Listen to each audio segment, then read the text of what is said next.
I think maybe it's a cultural thing also. Yeah, I think it is. I think people think of Aaron especially, I think, maybe. No, but like, Muumuu is kind of, could be thought of like something that you wear in like the South, where it's gonna go really wide. Someone's having another kid. Someone's having another kid. Or having outfit. Girlfriend's pregnant.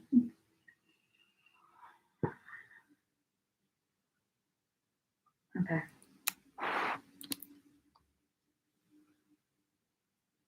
I know I'm supposed to be like, congratulations. Sorry, this literally just happened. Yeah. This is one of those moments that I need to just like pump out an artificial text. What's that thing that Aaron's always looking for? That's great. That's great.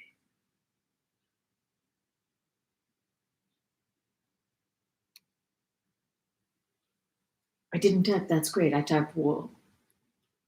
How do you spell that's great? CHATS GREAT. Do I have to put anything after that? Exclamation points?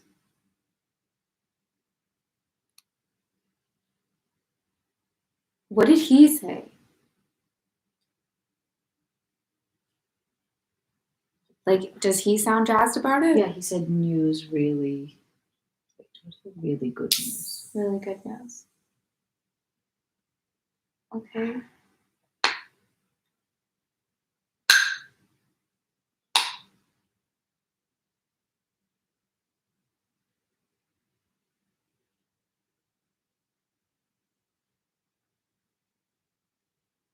I can't right now. Yeah. I think, yeah, it's okay. Should I write insert appropriate emotional response here? Because I'm broken? No, I think if you wanted to, if you didn't want to like just leave him hanging, you could be like, whoa, that's great. That's what I tried now. I'm streaming right now, but I'll text you after, and then you can formulate something more cohesive.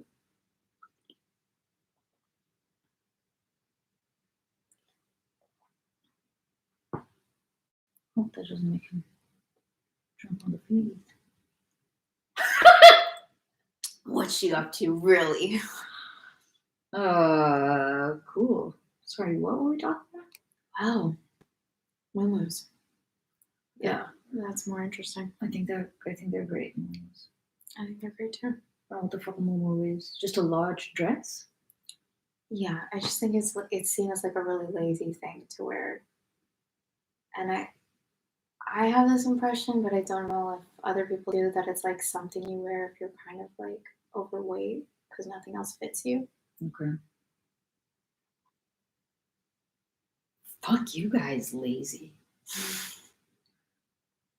Like, it's not lazier than any other dress. No, it certainly isn't. Also, like, don't judge how much effort it took me to put on my clothes. What do you do, right? Also, does it take a lot of effort to put on pants? Does it actually? Does it? It really does, actually.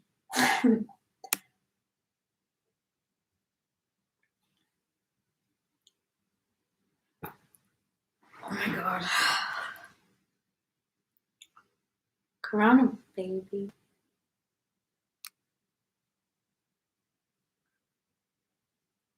He was like, some great news. I was like, what, you're getting married? It was a joke. Yeah. He's like, I can't yet. I still have to fight like physical battle. And I was like, oh, you took that as a serious question. Who's this woman? Great question. Her name's Lauren. They're in a relationship. She's the greatest. That's all I know. Okay. I need to lie down. This shit is so stressful to me. Yeah? Yeah. What's stressful about this?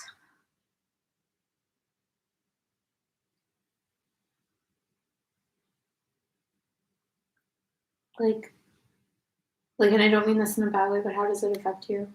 It doesn't. Yeah. But I react like it's my sibling. Like I'm like, you're doing what? Because you're just worried about him. That sounds so. What the fuck do I know? I don't know this. I have no idea. Just didn't go that great the first time. Yeah.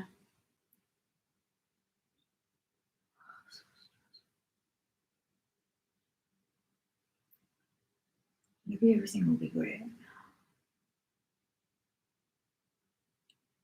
And if it isn't, What do you mean if it isn't? There is no if. like, if it isn't, it is his life. I know, but I have to interface with it sometimes.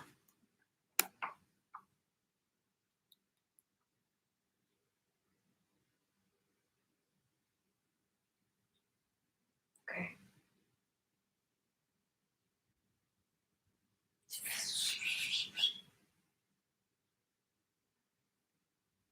Feels really reckless. Feels really reckless.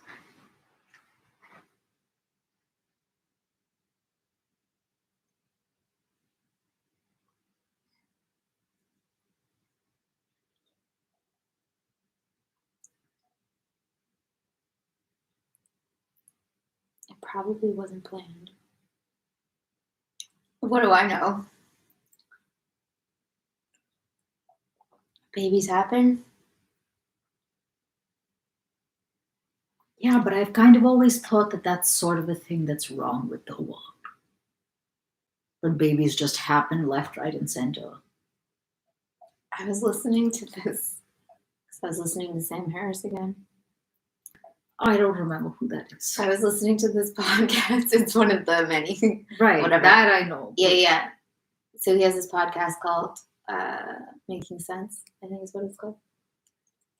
Uh-huh. And he was talking to this philosopher who was arguing that, like, bringing life into the world is just bringing suffering into the world, and we should all stop it.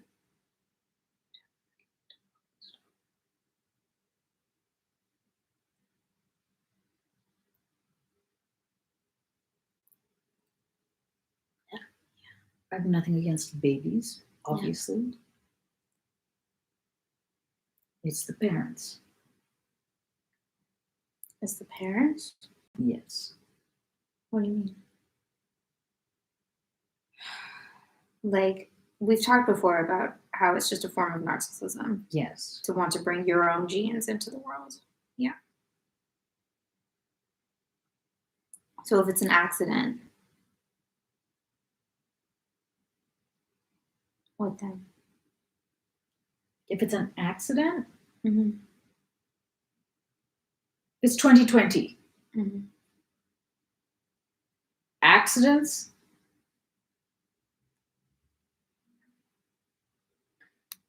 frankly, occur more often in certain socioeconomic ranges because people cannot afford to be more in control. Yeah.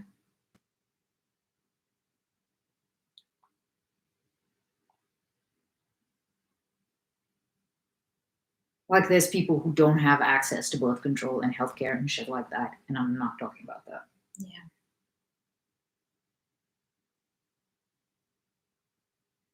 But someone who is of means, Mm-hmm.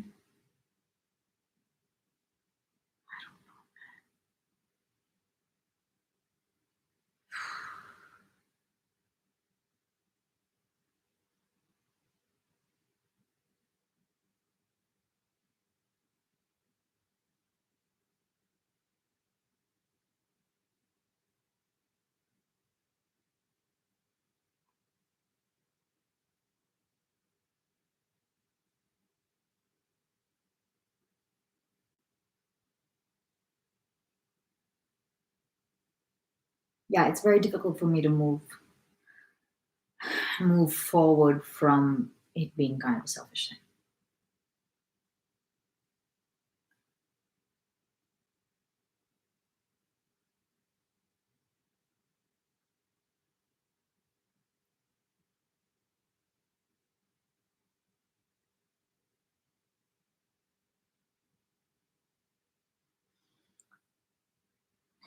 It is a selfish thing.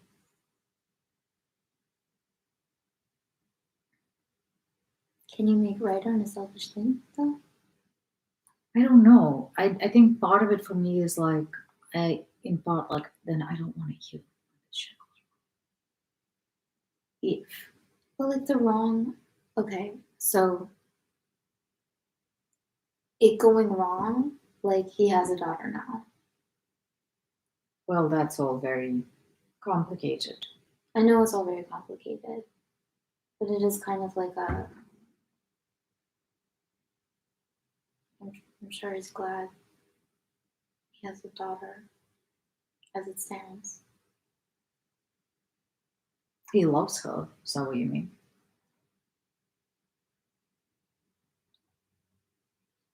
Like it's messy, but yeah, I don't think he would change it now. She told the cops that, I mean, what ended up happening is pretty insane. Like, it's pretty next level. Yeah, everything I've heard from you sounds insane, definitely. And you're like, oh, so he just like should have known better and should have like completely avoided this whole situation. I'm just confused by the optimism, which Mhm. seems to border less on optimism. Yeah. And more on, are we asleep at the wheel here? I mean, that makes sense for Sam though. Like to the extent that I know him. No, but like that I optimism know. seems to be like the I driver. don't want to talk about him with his name.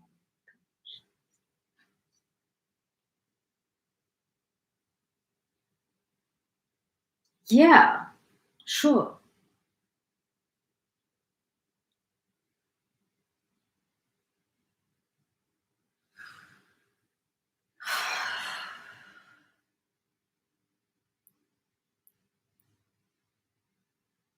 God.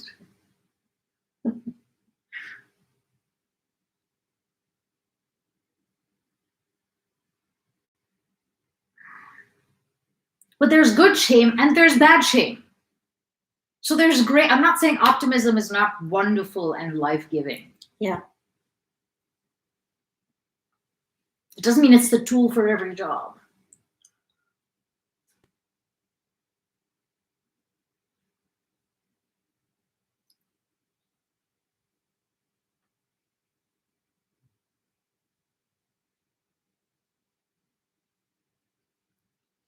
And maybe I would feel differently if the way something went in the recent past wasn't a source of endless pain to him.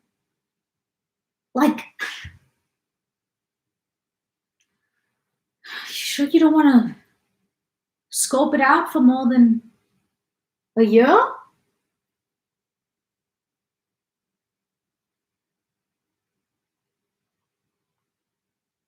I mean, how do we know that this is like, oh, a completely different thing rather than, did we learn anything?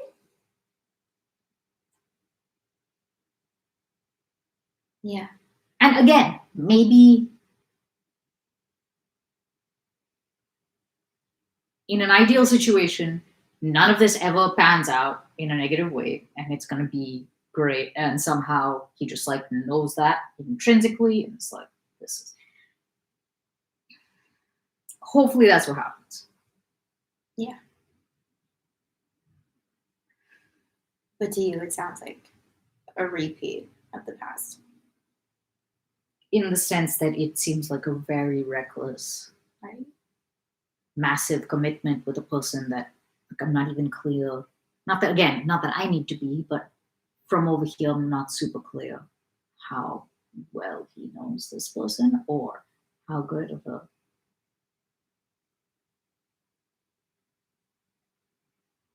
judge he is about stuff like this.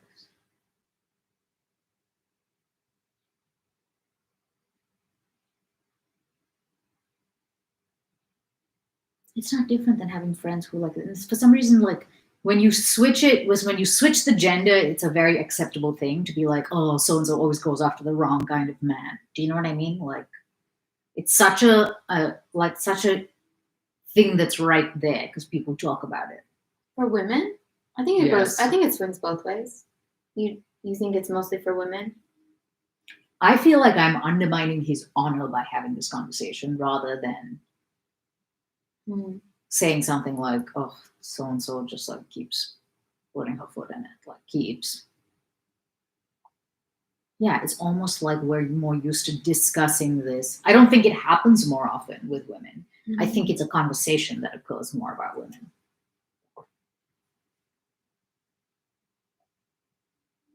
So it doesn't feel as weird as it does coming out of my mouth.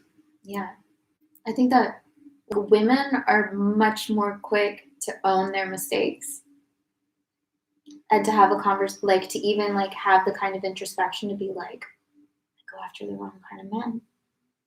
Whereas I'm thinking about this, for men, it tends to be like maybe their friends talk about it when they're not around, but there can't be like an open discussion about it.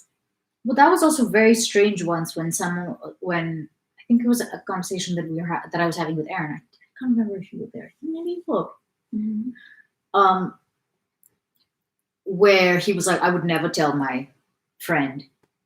The worst thing you can do, like a totally out of balance thing, is to tell your friend that you don't like their boyfriend or girlfriend. And I was like, are you fucking serious? You're supposed to say that's great. Oh, that's great. Yeah, see? See, I just She's need, great. She's great. I just need, right. Yeah. Yeah. That's great. I can't tell you what abject terror I am filled with when I think of a world where people don't tell me things like that. It makes me feel so exposed to be like, oh yeah, no, I'm just gonna smile and fucking know. And pretend and like agree with whatever you. That is terrifying to me.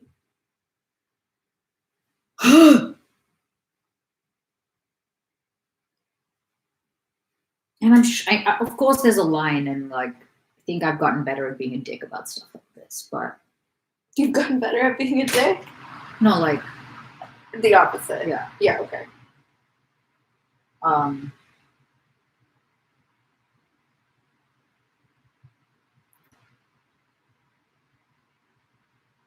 But I genuinely don't see. Like, I don't understand if my automatic "that's great" here. Like, am I even serving this person? I'm not sure. Right. There's obviously a line somewhere. So I'm not saying like the only useful thing to do is be like, what the fuck is the matter with you? Obviously not. And how somebody perceives what's going on for them is obviously more important than how you perceive what is going on with them. But again, I think there's a line somewhere. Otherwise, you're just letting people be blind. Yeah. They can only see what they can see. So they're blundering around in life.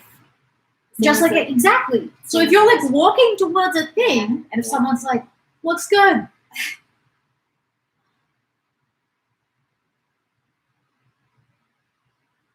oh my god. Yeah. And if you don't do that, because you're like, oh, but that person's sensitive. They don't like to be told they're crossing the street and there's a car coming at them. Right.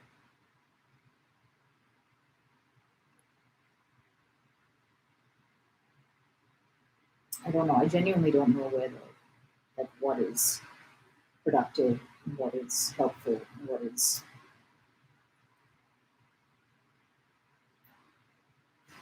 negligence. Yeah, I don't know. People make up rules, but I don't think there's rules. Yeah. What are the made up ones? Well, like Like you never tell someone you don't like their girlfriend? that, or like Ah. don't give advice, or even like rules. I mean, like in terms of more like psychological rules, as if there's like a certain way that human beings need to be treated for them to like receive information, that like people need to be open to it. You know, like you can lead a horse to water. I think partly that's true. I don't know about the horse to water. It's very patronizing to the horse. But yeah, I do think people have to be open. I think people have to be open. Could people in general be more open? Yes.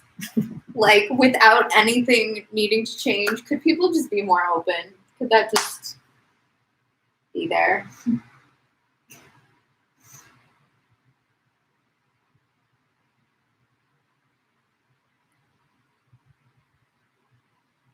Aditi is always talking about how you got to take care of the emotional ask first, right? So like if you're like, I went to the doctor, then I'm supposed to be like, you went to the doctor, and then like I think much later I'm supposed to be like, so about that doctor. Just feels so artificial and strange. But maybe I just need to get over that. I think that might have something. I think maybe I wonder if this has to do with feeling like it's not okay for me to think things that I'm not saying. Oh yeah, I definitely see them being related. Like it feels so duplicitous and horrendous to be like, oh how wonderful, and then in my head be like, are you fucking nuts? Yeah. Has that ever happened to you? What? You were like, I would pray that people would tell me what was going on. Yeah. That's happened to you, that other people like held back and didn't Yes. tell you? And I don't know to what extent it was holding back and to what extent it was like, oh, how are we to really know? How's anyone to know? Yeah, no one knows anything. But I was like, after the saga, the big saga over here, I definitely had a conversation with my parents where I was like, is anybody feeling like pointing? And it's not like they never said anything negative. They definitely did. But not in a way that like seemed as urgent as I retrospectively wanted to have happened. Yeah. Because when it came into focus after seeing Eric and stuff, I was like, wait, what? So this isn't just like come forward, Willie, which obviously I was aware of. This is like a whole other thing. Yeah. And then I kind of was like, why didn't anybody say anything? What did they say? I mean, my family in general, I told you, they come from a very, like, people share their feelings, but they like implicitly parent. They don't explicitly parent. So they would never say, like, you need to X. Ever. Yeah.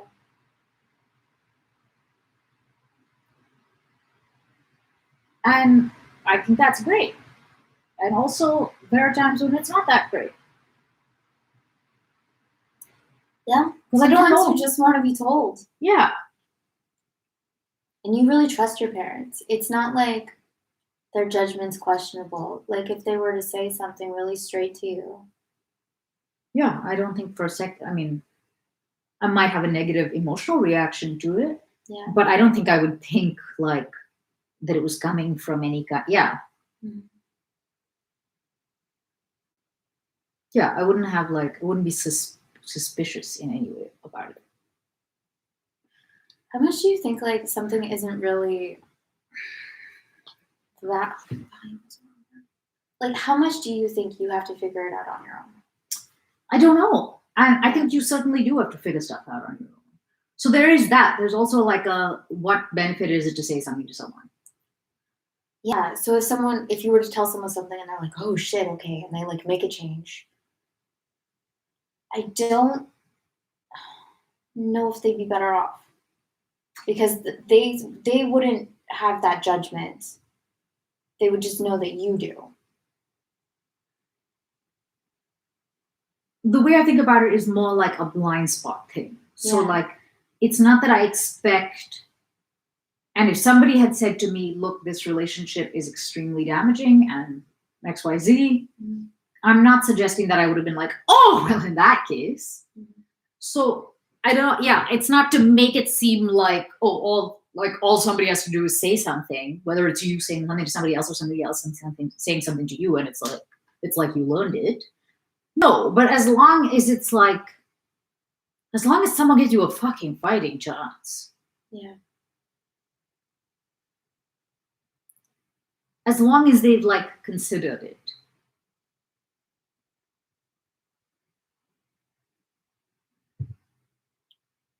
I can get into my head a lot about like how much should one do? Like it's the God grant me the serenity prayer. But yeah, how much is like not your responsibility and not something you can affect? Well, those are two different things. Right. Yeah. But yeah, Yeah, like yeah, how much should you fight for something? And even more so when it's not your life. Like how much should you take care of someone else? yeah, I think I historically have always felt strongly that that people should say more than most people think. Mm. Like I think I fall on a more verbal, on a more say something, do something kind of footing than many people. You would be such a funny therapist. That's why I can't be a therapist. I'd be like, you did what? Oh my god. Sorry, I'm busy right now. I have to get back to you. Yeah, this is one of the major reasons I couldn't have be a therapist. And there are all sorts of examples. Like I went to therapy with someone in New York for like a couple of years, and I'm mad about it now because I feel like there are a lot of things she could have said that she didn't. I hate that therapist game. I saw a therapist where she didn't say a word. Yeah, this one didn't either. Was not helpful. Yeah, it wasn't. And then later I got like a diagnosis and shit, and I was like, I bet you that asshole knew it. Like it didn't. I didn't go to like, oh, she didn't catch it. Yeah. I was like, she just wouldn't tell me.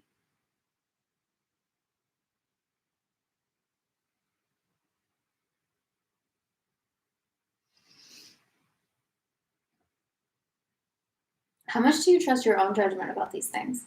Because I can get into like a game about like, well, I think this, but what the fuck do I know? It seems like you're like, no, this is a train wreck. I don't know that this is No, not this, but like some other. If you feel the need to say something, like for instance, even if it was like someone's in a relationship with someone and you're like, I don't like that person. How much is it like about you versus the actual person or the relationship or whatever it is? Well, the one example that always jumps to my head is my friend from college who married the worst. Yeah.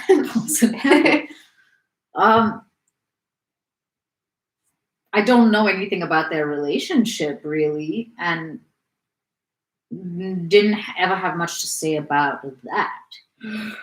I will have something to say about him, which I didn't. You are like, yeah, that person's divorced. Yes. Like, there's no doubt in your mind. No, there's no doubt.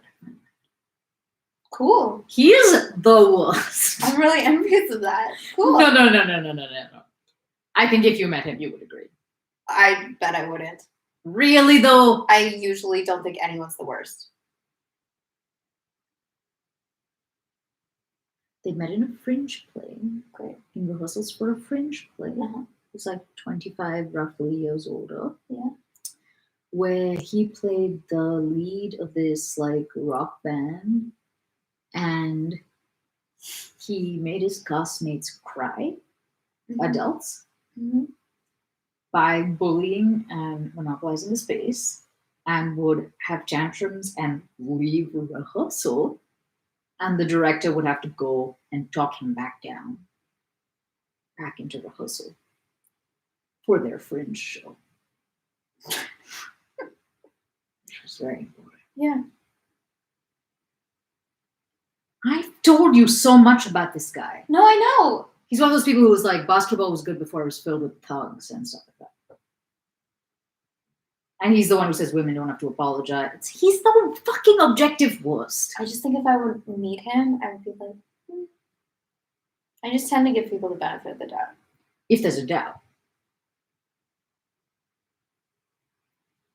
I'm trying to think of anyone that I've ever met that I'm like, no, not that person. You've never met anyone that sucks?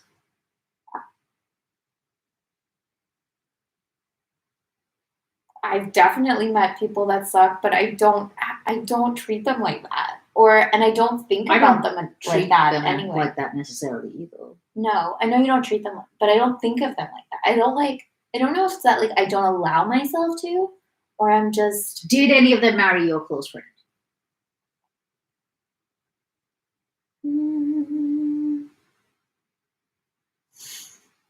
Oh wait, now I'm thinking of someone. But again, yeah, whatever. Do you know who I'm thinking of? Am I?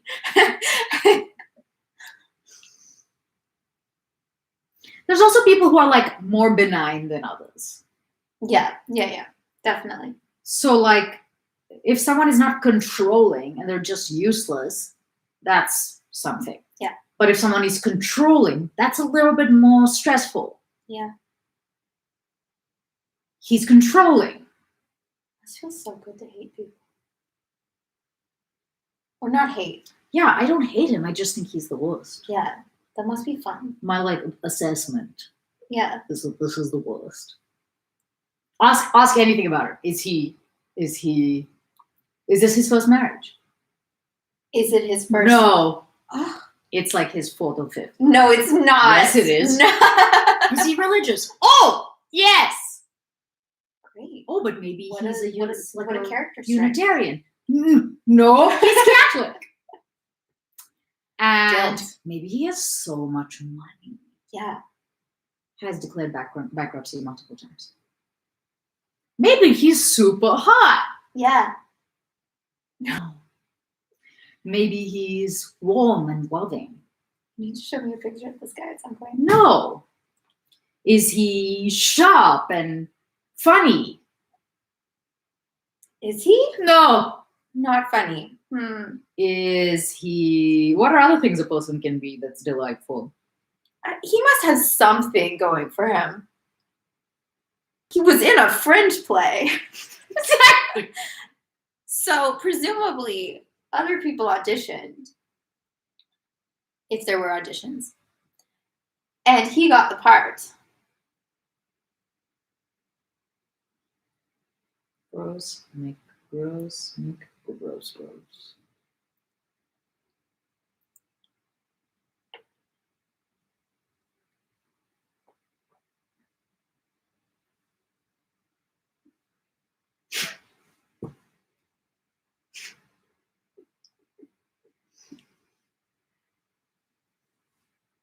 Great. He's got really nice eyes. There's two. There's two of them. They're exactly where they should be. Are they? Maybe not exactly. Thereabouts. Rude.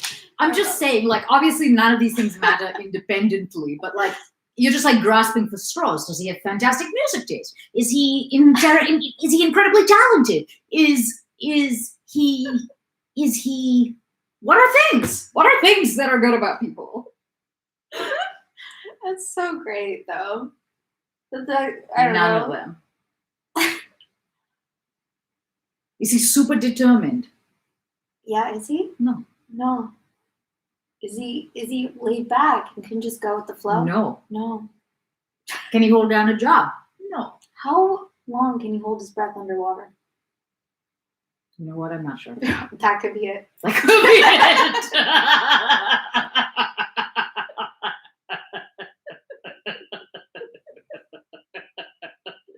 Maybe he can open his eyes underwater. They'll never be lost down below. Oh, he would make a good merman. I Yeah, can he see would. it. I actually could too. If okay, I'm just talking now. Yeah, I don't think it's often that you meet someone that's the worst. I do want to say that. Okay. There's some. I can't think of almost anyone, in fact. Okay. Because me not liking someone is also different than them being worst. Mhm. Right. One is totally like, Yeah. We've had talks about that where like you're able to recognize that you just don't like a person and like, I'm very able to recognize that. and it doesn't matter. You're like, okay, whatever. I just Yeah. don't like this person. But this person I don't like, and I fail to see the actual.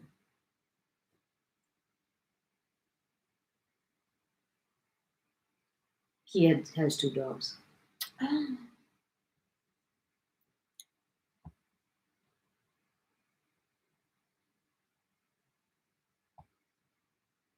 I can't think of one funny joke. I can't think of anything. Oh. You know, it's great. Oh. So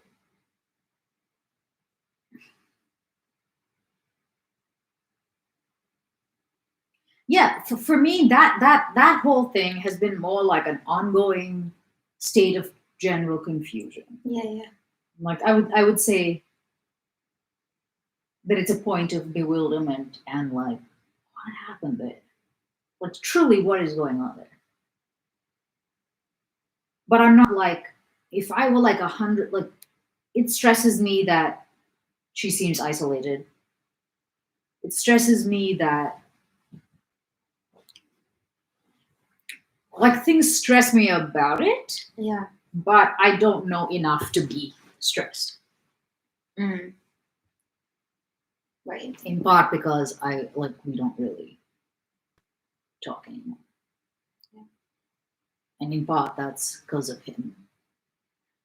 And in part I think it's because of Jesus.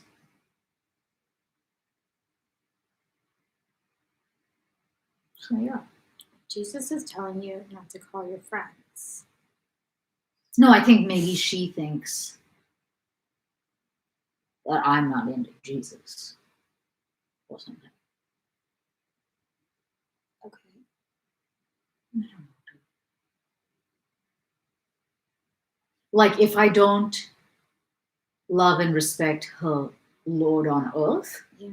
or her Lord in heaven, Mm. really, what's the point of me? That's crazy. I don't know. And that's this like is all where just I like- get into like, I think you're reading the Bible wrong. Then. I don't know. I got some like update on this from Emily the other day Yeah. about how they're into Jesus, but like not a bunch of dogma or doctrine. And I was like, you mean Jesus plus nothing?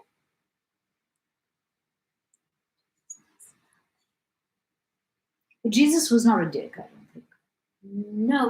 No. Jesus was a good guy. Right. He said love each other. So, yep. Not sure. Yeah.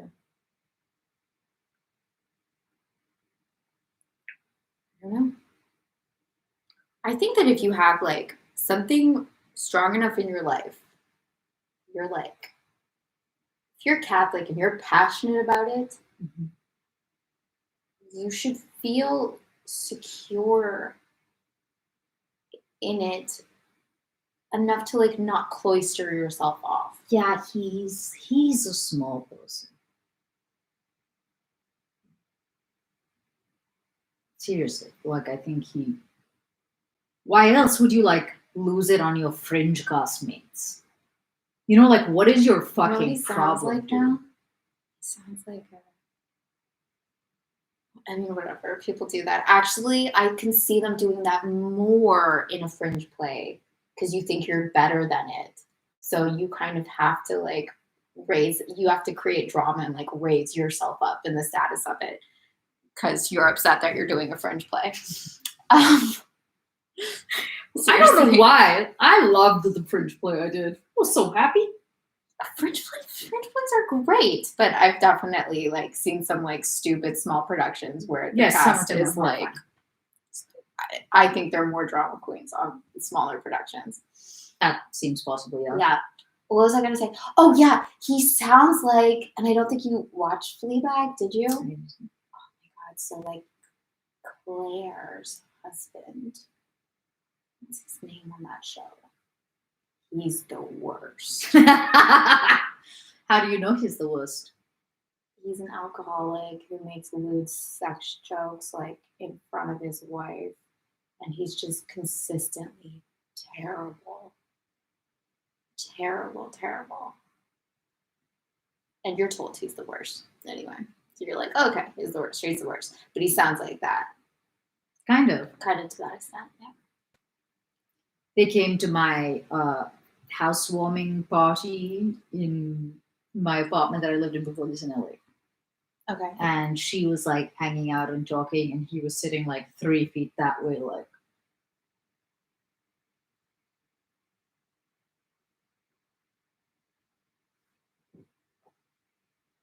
There's a picture of her and a couple of other people, like smiling, sitting on a thing, and he just happens to be in the picture. He's in the end, and he's like glaring at her. What's wrong with him?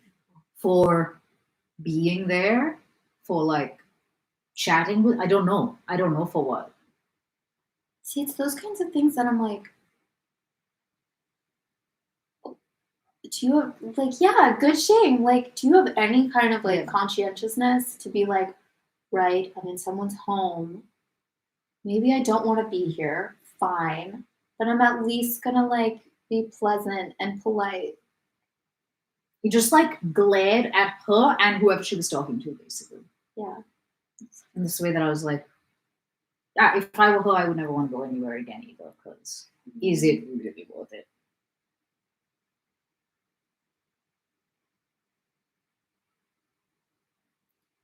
Why do women end up with those guys? I really don't know. And I don't know what to think about the fact that like he's been divorced like 4 or 5 times.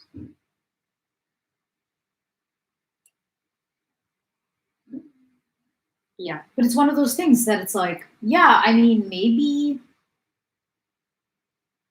this is the one. I don't think there is a one. No, I mean the one that he won't divorce or won't divorce him. It's finally. Like Hey, maybe they're still something is young. different here than like They're so young. who's they? Your friend and her husband. My friend is. He's not. How old is he now? I told you he's like 50 something. Yeah, he's still young. They could definitely. Whatever. I'm not gonna. You mean they could definitely split up? People can split up until they're 80. Yeah, no. I mean, I remind myself of that.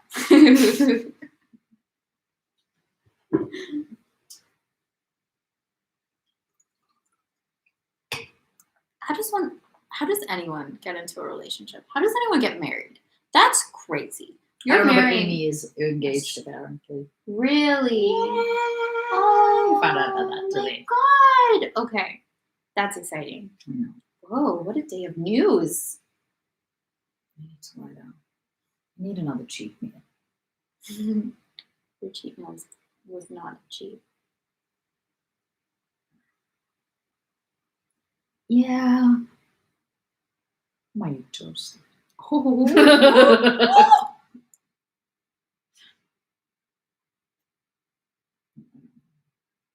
I really don't know how anyone marries anyone. I'm Mm. like, that's a stranger.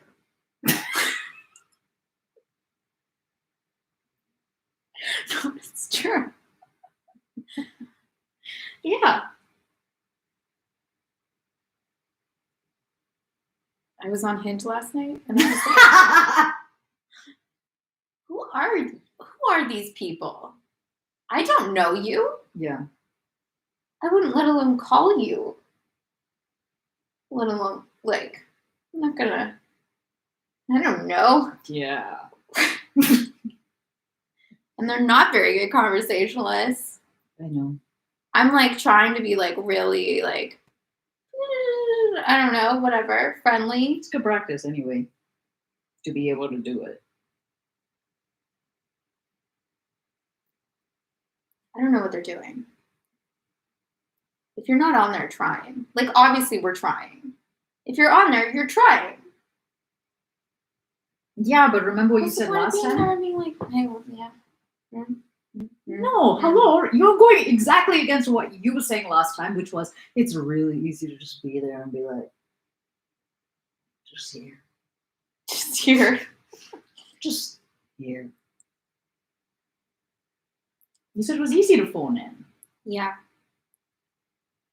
It is easy, but I think it's antithetical to like the whole premise.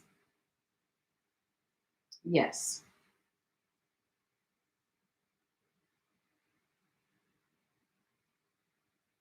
Like if you went on a date with someone, Mm-hmm. you wouldn't be like, damn, that's fine. Right? Like, okay, Right. if you went on a date with someone, you would like make an effort. Yeah, of course.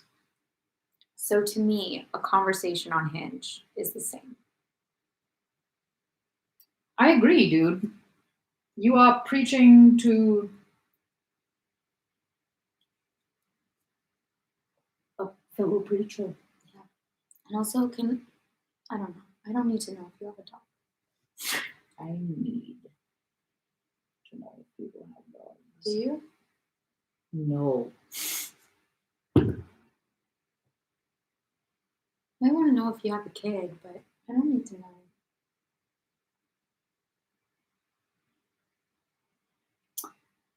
I mean, it's a good thing to know. It is. I guess so. Because it's kind of like having a kid. So if you want someone who's just going to flexibly be willy-nilly here all the time and never go home, that's not that person. Because they're going to have to go home to their dog. Like, if you're dating Allie, Yeah. that would be a huge thing. She also, like a previous incarnation of us, can't leave the house for more than 2 hours. It's too much. Yeah, man. Like, I don't think I want to date someone with a dog. Also, See, then you do need to know. I guess so. Also, like, there's all this pressure that you have to like the dog. Yes. What if you're like, no, it's an ugly dog. I don't like it. It looks at me funny.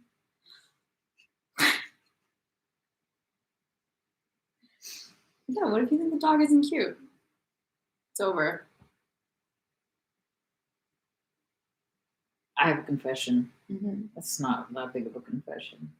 But there was this, I saw this guy once, I think I might have laughed from him. Either way, he was like really into his niece. And I fully was like, like hardcore judged his niece. Who's a freaking baby. And I was like, okay, you should need to simmer down a bit. Yeah, honestly. I'm sure she's great. Ugh. We go on about. That was in part, I don't know how I would have reacted if I didn't have a nephew. Mm-hmm. That was in part because I was like, she's all right. She's not, I don't know. Because I'm really arrogant. Yeah, definitely. I don't know, what can you be arrogant about your nephew? So you're like, I win. Like, he's the best, so. So whatever you're saying is obviously wrong. Because over here. I mean, it's like the better booch thing. You know what? It's like the better booch thing. If you're like, oh, my nephew, or like, oh, my niece, I'm going to be like, oh, cool. But if you're like, guys, I have the better booch, then your booch needs to be better. The That's great. It's working for you then. I think I don't know if it's better. What is better? Better Ishan than some. Ishan recently has started. You're like, how do you like your lunch? He's like, it's better. And you're like, better than what? And he's like, better and better. You're like, okay. He's like, yeah, your cooking's really improving, guys.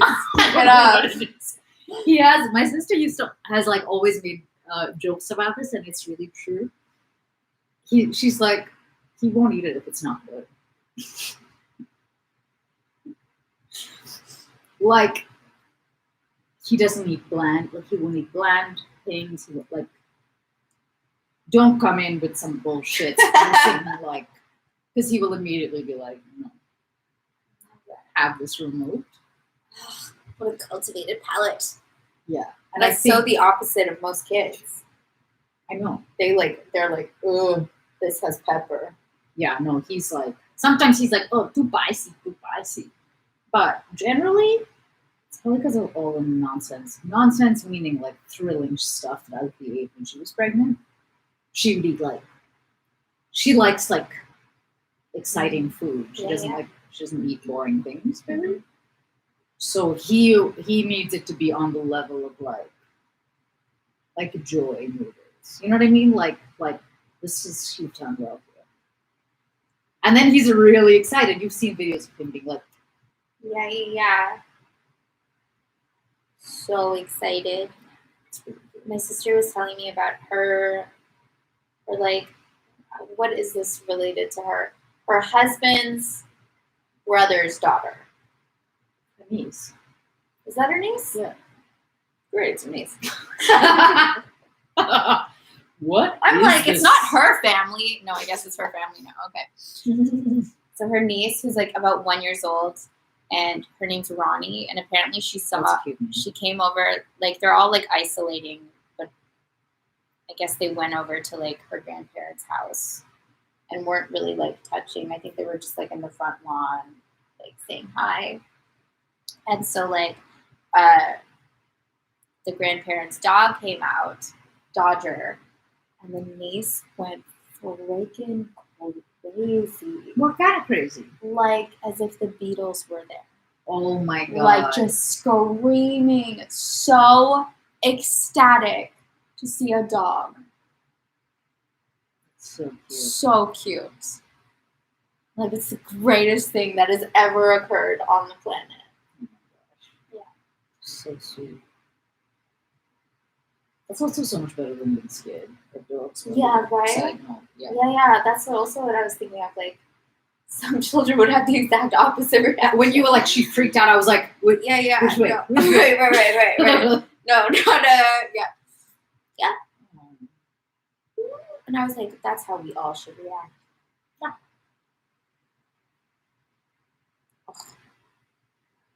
Ugh. I don't know if we all should. I do react like that a lot, and I don't think necessarily that I think it might be frowned upon. But Yeah? kind of, yeah. Why?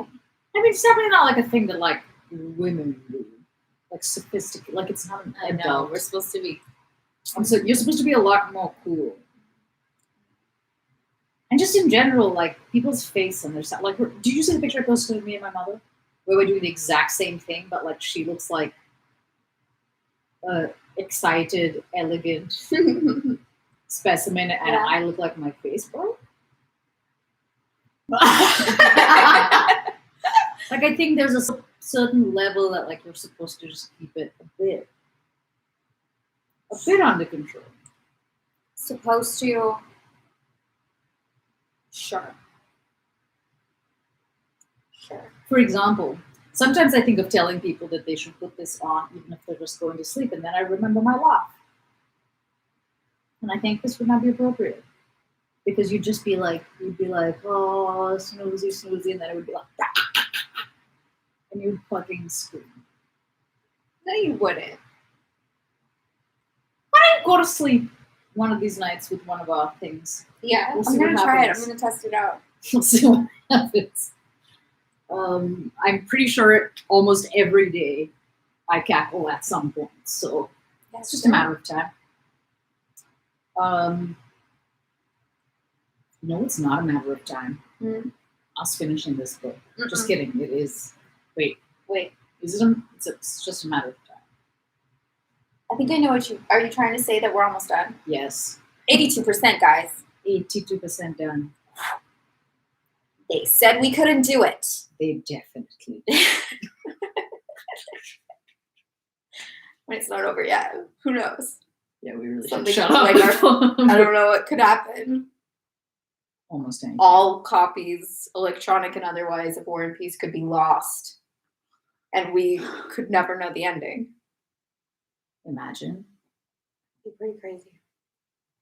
There'd be no way to recreate that. We'd have to call Mr. V and go, He wouldn't know. be like, tell us the story of War and Peace. And he would make it up and we would assume it was right. He would make it up. Yeah.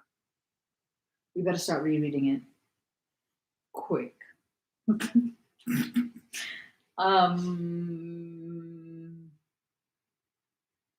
have to show you a video of Ishan watching and going, War and Peace. No. Of course. Yeah, I was making a joke when you were in the bathroom the other day. Saying like, what if we have emotional breakdowns, right, when we're done with this book? Like, what if the only reason that we're even remotely sane is because we've been doing this? And then like, what if it gets over and then we suddenly have mental? I hadn't thought of that. Oh no. It's probably going to happen. Oh shit. Right? I mean, there's going to be something. There will be something. There'll definitely be a graduation moment. What if we like refuse to turn the stream off and both like sleep here that night? Oh my god, my astrologer is tomorrow morning. Oh, what time? 9:30. Oh my god, you're gonna record it, right? And I have to figure out for Skype everyone. tonight. And what? And air it for everyone. Names. I need to know. I need to know all the details. You need to know all the details of my Yeah. sad life. Yeah. I mean, my beautiful life. I need to know what's in the stars. Actually, I might steal some notes. What do you mean steal some notes? Like, if there's any like cancer stuff, just sprinkle that this way. I don't think that's how it works. No? No, it's a slightly more exact than that. What's your Jupiter rising? What's your Jupiter rising? Gemini. Really? Yeah. I don't think I have any Gemini. Let's see. Which means Jupiter is like what you will be successful at, I think. What? Yeah. It's very much around success. Is So that what Gemini means you'll have means two successes? Maybe it should be that. But Geminis are all about communication. Are they? Yeah. I thought they were all about dickery. No. Yeah, I think about them too. You do? Duplicitous. Yeah, they are fucking duplicitous. And they're shiny. Mm. They always look good. But yeah, so apparently I'm supposed to be successful in communication. Cool. Which I look at this. Look at this. Look at this. Communicating. Look at her talking the talk. I'm trying to find my Jupiter. Yeah. Yes, that's what I'm doing on my phone here. Would you like to do a recap? Yeah, I'll do that in the meantime. Do you know all of your planets, or you just know your Jupiter? I think I know a lot of them. Okay, so then we don't have to look up both of them. What is it? What's my Venus? I forget. Oh, but I have an app for that. Oh, Sanctuary. wait. I just tried to check it up, and it was like, we already have this email. And okay, so then fucking just send it to me. Yeah. My Venus is in Leo. Or what that means. I got a decent amount of Leo in my sign. You know what I have? What? Sagittarius. Oh. That's the one thing I'm always like, what is it? What's a Sagittarius like? Oh, I'll tell you. What are they like? I have multiple times ended up in relationships with them, and I can't stand them. Oh, They are the complete opposite of Cancer in every way. Yeah. They like don't want to be tied down. So they're like the opposite of nesters. Yeah. They're like, stop covering my light. I need to adventure. yeah. And you're like, Wait, so you have that? Where? as it turns out, I did this like short whatever. In some context, we were all looking up our birth charts like a few years ago. Yeah. Turns out I have so much Sagittarius in my stupid fucking chart. Oh. And that actually made so much sense to me because I was Yeah. like, why do I hate these Sagittarius people? Yeah. Like, there's something about it that I love, and I also want to heal them. So it also made me be like, oh, all of my self-loathing. This really makes a lot of sense. Oh. So there's like this like there's like 4 or 5 because I have a ton of Cancer in my chart as well. So it's like 5 or 6 Cancers and 5 or 6 Sagittarius. Whoa. Yeah, it's a hot mess. So oppositional. That does make sense for you. Does it? Yeah, because also I wouldn't think that like a nester would push themselves as hard as you do. Mm-hmm. I think of like Cancers being like, Yeah, I'm I think a super. bit into discomfort for Yeah. and it also it made me realize why I actually do appreciate. They drive me nuts. Mhm. And I don't think, at least historically, I don't think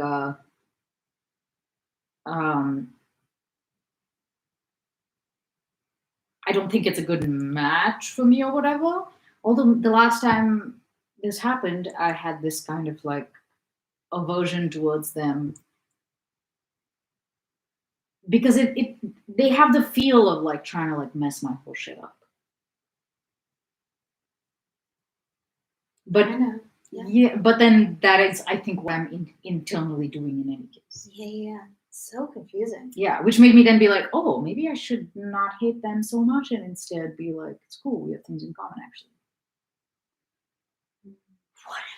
Whatever. I couldn't pull up mine. Ugh. I want to know your Venus actually, My Venus is probably Cancer. because that's like how you love. I mean, do you have a good thing for it? Because otherwise, I'm Yeah, just using. I really like this app, and I haven't used it for a while. I would share it. It's called Sanctuary. Oh, you just said that out loud. Sanctuary. It's a really fun My name. sanctuary. Is it? It's my safe space. So I have a lot of I think we've talked. I have like a lot of water in my chart. Yeah. So I'm like Me too. Cancer, Moon. I think my Moon is Cancer, and then I'm Pisces rising.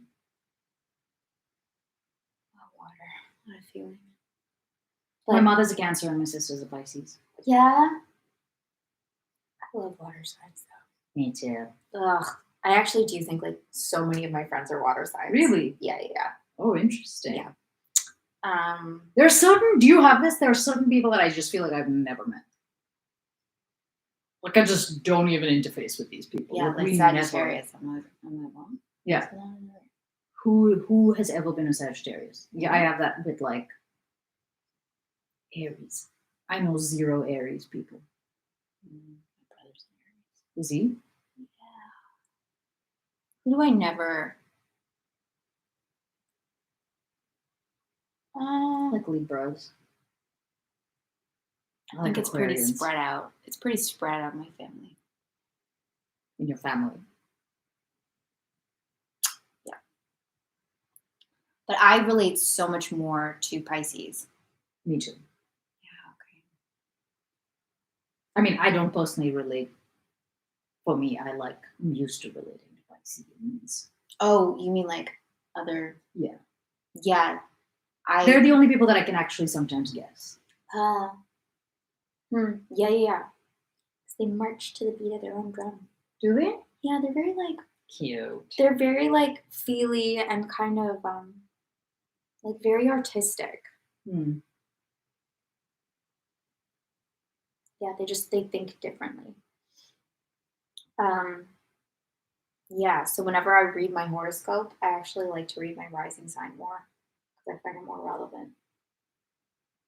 I think I'm fucking Cancer rising. Look at this font. Of course you like this app. Of course I do. It's so pretty.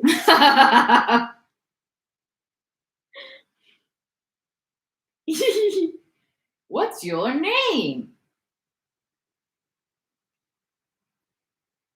What's your birthday? Where were you born? I have to set up Skype before tomorrow morning. Because that's Yeah. what this guy uses. Skype. I haven't used Skype in 8 years, Skype's a little old. isn't it? Yeah, that like do do do do do do. You know the call? Oh, yeah. Duh, duh. Ah, what is that? Yeah, I don't know.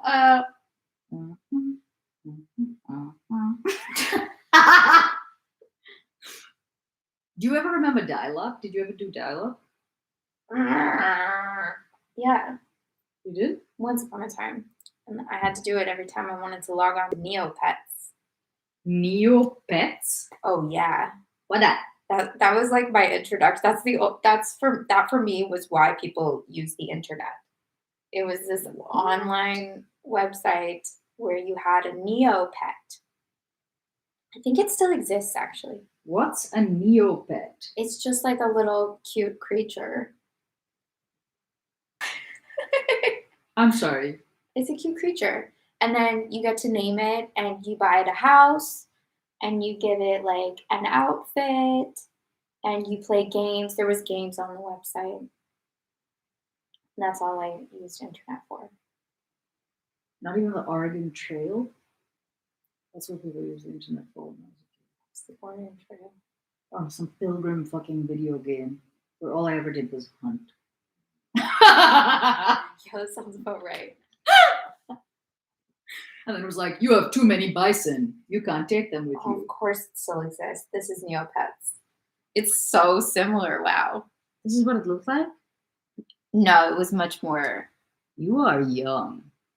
You should look at what Oregon Trail looks like. My pet. It's like, there's like I 7 wonder pixels. if my pet's still on there. Well, I don't know what it must be. And you get, Is your pet like 700 now? yeah, my pet. I don't even remember what my pet's name was. I think it was a dragon. Yeah, I don't know. A dragon? What were you asking about? Oh, Virgo. I have 2 Virgos. This looks a bit different than I recall. Huh. Okay, I have 3 Sagittarius, 4 Cancer, 2 Virgo, 2 Libra. Oh, this is different? I mean, I don't remember all the Libra and the Virgo. Interesting. Your rising is Virgo? What the damn hell does that mean? I don't think I interact with a lot of Virgo. Virgo, because I get I them don't mixed either. up with Libra. Virgo, from what I remember, likes order. Virgos are nutty. Ray is a Virgo. Yeah, Yeah. you do have a lot of Cancer. 4. You can 4 Cancer. Yeah. Trust. And your Venus is in Virgo too. I don't know what that means. So Venus Wait, is, rising is Virgo? yeah, that's what it says here. Your mama says, oh my God, oh my God. I don't know what that's in reference to. I do. Oh, okay, okay. Jupiter is Sagittarius. Ugh. What that mean? Jupiter in Sagittarius engages life with a double helping of enthusiasm, exuberance, and optimism. What else?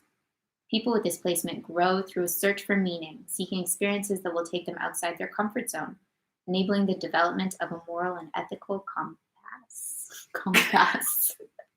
Then it shows Pocahontas. See, of course I love this. What else? Pocahontas. On a good day, Jupiter in Sagittarius is in touch with the wonder and goodness of life, which enables them to be cheerful, generous, and big-hearted. Keep reading. On a rough day, Jupiter in Sagittarius becomes intolerant, dogmatic, or self-righteous. Yeah. Yeah, I love it. All Yeah, that she do. self-righteousness. Tell me Yeah, more. she do. They may be overly optimistic in a way that inhibits a practical approach to problem solving. Whatever. And Mila Kunis, Donald Glover, and Amy Poehler share this placement. What is the point of saying that to people? Have we done your what's it called? That thing that's like a mini version of a Myers-Briggs, the like 13 personalities one? 13. You mean Myers-Briggs? Or is there No, it's like a little shrimp version that's actually like very accurate. Do you think those? I don't know. I don't know if those things are accurate. Well, we shall see. I think I'm an infpa. Think. Really? Yeah. And I was like, yeah, I could have told you that. But I know you love Venus. Tell me my love. For those with a Venus in Virgo, love looks more practical. This placement doesn't need the embellishments and the jazz to feel Venus's expressions. Keep reading. Venus and Virgo natives are drawn to those with hardworking, responsible demeanors. Sorry, is there Pocahontas in here as well? No, but there might be a cute. Okay. We're waiting. I'll hold my horses. Partnership means sharing the hard work together. And on a good day, oh, there's a Matilda. On a good day, I think that's Matilda. Yeah, That's a really weird thing to be in On a good day. in your love category. What the fuck? I don't know why I chose that. She's I do reading a book. On a good day, Venus and Virgo natives are devoted, eager to please, and efficient at learning your love language. They can read you like a spreadsheet. I can't read spreadsheets. On a rough You day, know how long it took me to read my diet? There's like 8 lines of data. yeah, but you can read it like a person who can read spreadsheets can read a spreadsheet. They can read you like a person who can read spreadsheets can read spreadsheets. On a rough day, a Virgo Venus detaches from emotion as a means of survival. You'll meet the cold and unfeeling side of their emotional expression. Oh yeah, you will. Oh, what is this video? Oh, it's just a video of. Look. Oh. Oh shit. Oh, that's so satisfying. That's actually very satisfying. Yeah. It's somebody rolling down their window in a car, not like this. And there's just like a sheet of ice and they go like this, put their hand through the window and it just And the ice falls away. crash. Brian Ferry, Angelica Houston, and Blake Lively share this placement. Who the hell are half of those people? I don't know who Brian Ferry is. Brian Ferris, Ferry? Tim Harris. You're right, I should know it. Interesting. Yeah. I'm pretty excited about the, what do you call it? Reading? The 13 personalities thing. Wow. Okay, I do think we should read. Okay. I don't need to be controlling. You know what? Yeah. I really want you to take this first. This one, the graphics. Oh yeah. I'm gonna. INFP? I think so. It's like the one with the flower in her hair. Of course it Of is. course. I was like, yeah. This one? Yeah. Of course. What are you? That looks like you. I am someone old. Someone old? Yeah. There's an old caricature? No, like, yeah, several of them are old. Oh.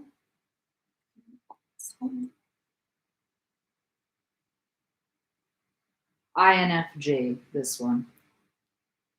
But I'm to read yours. See this guy. Oh, you're an advocate. He's old. Quiet, mystical, yet very inspiring. And tireless idealists.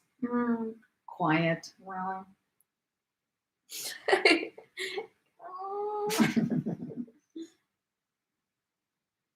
Yeah, Oh my god. I like it. You're the wizard.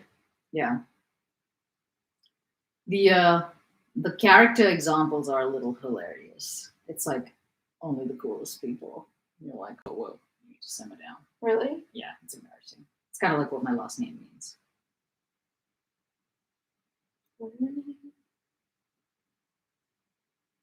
Ocean of knowledge. And my first name means eternal. So my full name means eternal ocean of knowledge. We're only one letter apart. That's too much. Look who's I right know. under the wizard. I know. Look who's right about the hippie lady. Yeah, I'm surprised they sound so different though. That one little. You are prospecting? Yeah, what's the difference? P is prospecting. Looks like it, even though that doesn't sound familiar at all to me. What's that mean? And then J is. Judging. Judging versus prospect. Fine, we'll wait. Wait. No, you can. Okay, what's the difference between prospecting? I don't even know what prospecting means. Making things as they ought to be is judging. They feel most comfortable when the course ahead is well marked. Prospecting means? Prospecting is probably Just much being more cool. flexible when Yeah. it comes to dealing with unexpected challenges. Oh, nice. So they Okay. figure things out as they go. They're like, oh, it's supposed to be That's cool. whatever it is. That's some Tolstoy shit. And to react to their environments. But so my issue with those quizzes is like it takes knowing yourself. It takes like being honest about yourself. I think sometimes like our perspective on ourselves is wrong. So you end up with something that's maybe it boils down to the same thing. I think Like maybe who you are is how you are. Who you think you are is how you answer the questions. yeah. You answer the questions in a way that reflects who you are. Well, maybe more so like who you think you are is how you actually are, because like it's all built on the self-constructed whatever. But yeah, sometimes I feel like I'm like way too harsh on myself in certain things. Mm-hmm. Like I had to take a happiness test with that happiness course, and I thought like I was pretty okay these days. My happiness level was not good. Really? Yeah, and I was like, am I just like way harsher than other people? I guess so. My expectations are like really. So does that mean I'm less happy than other people, or does it just mean that like I have a higher expectation of what happy feels like? Either way, you'd end up in the same place. Mm. Because if you have a higher, let's say the latter, that you have a higher expectation of what happy feels like, you'll still not feel happy as much because of your standard being that high. Right? I forgot I there have was a like very one test low- that was just like very general, and it was like out of 5. And I remember I started this course because some friends had, like, we all started it together. And then we were talking on like a Zoom call or something. Mm-hmm. And they had taken the quiz, they had started the course, and I hadn't yet. And they were like, yeah, I'm like a 4 out of 5. I'm like, yeah, that's pretty good. Pretty good. Like I'm a 4. And I think I was a 2. A 2 out of 5 for happy? That's like, it's pretty bleak. That's sad. That's also sad if you think you're the happiest you've ever been. Well, I don't know what to do with that.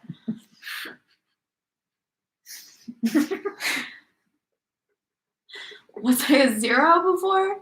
So it's like, I'm doing pretty good. Maybe, but maybe you are doing pretty good. Yeah.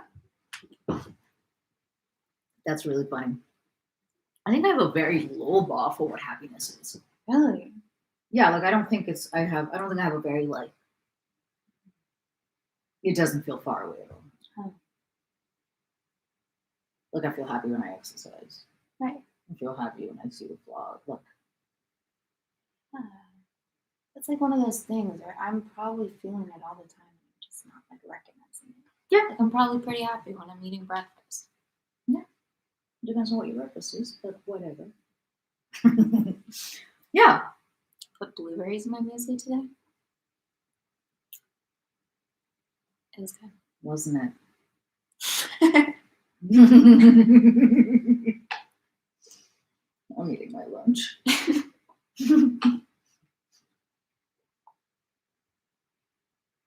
So, what we discovered last night, Yes. which was really new, Yeah. really novel, Novel coronavirus. was that historians have all kinds of opinions. Never thought about this before, but historians think they understand history. But do they?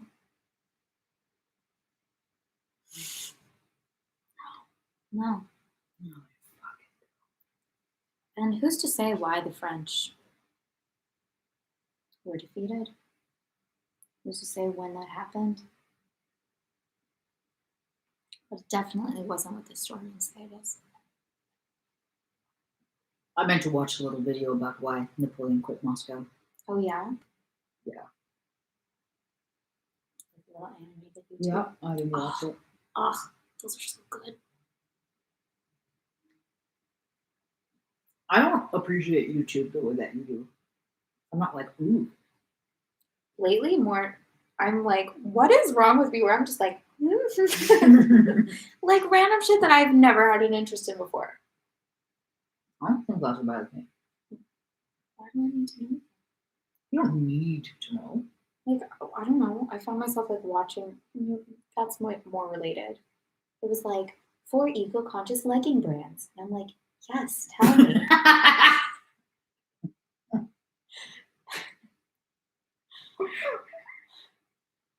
4 eco-conscious legging brands. Yeah. Oh my god, so bougie. And then I'll watch like 20 minutes of that. Was Pact one of them? I didn't finish that actually. I got distracted. I don't know what came up. No, we got to like, what is it? Tala? Does that come up for you? I don't know. Girlfriend Collective? Have you ever? Which apparently all recyclable. What? I don't buy leggings depending on which is more eco-conscious. You don't? No.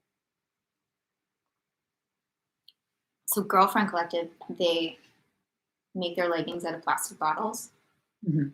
And then what they do is they grind the bottles down, turn it into powder, and then somehow turn it, I don't know how they turn it into fabric from that place. I think you do know. Chemistry. And then they weave, and then they stitch friggin' leggings out of that. Yeah, but does it feel like you're wearing plastic bottles? No, it's great. There's a. I mean, like, nylon is plastic. I know, I can't take people's word for stuff like this though. I don't believe.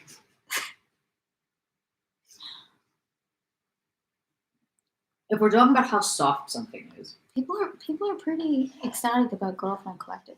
This girl seemed very ecstatic about it. But she like listen. She's like, Girlfriend. this is good quality shit. Yeah, but did she get paid? I don't think so. She really She got the likes leggings for activewear. free? She really, really likes activewear. You know that Aaron always makes so much fun of me for my wardrobe because of that?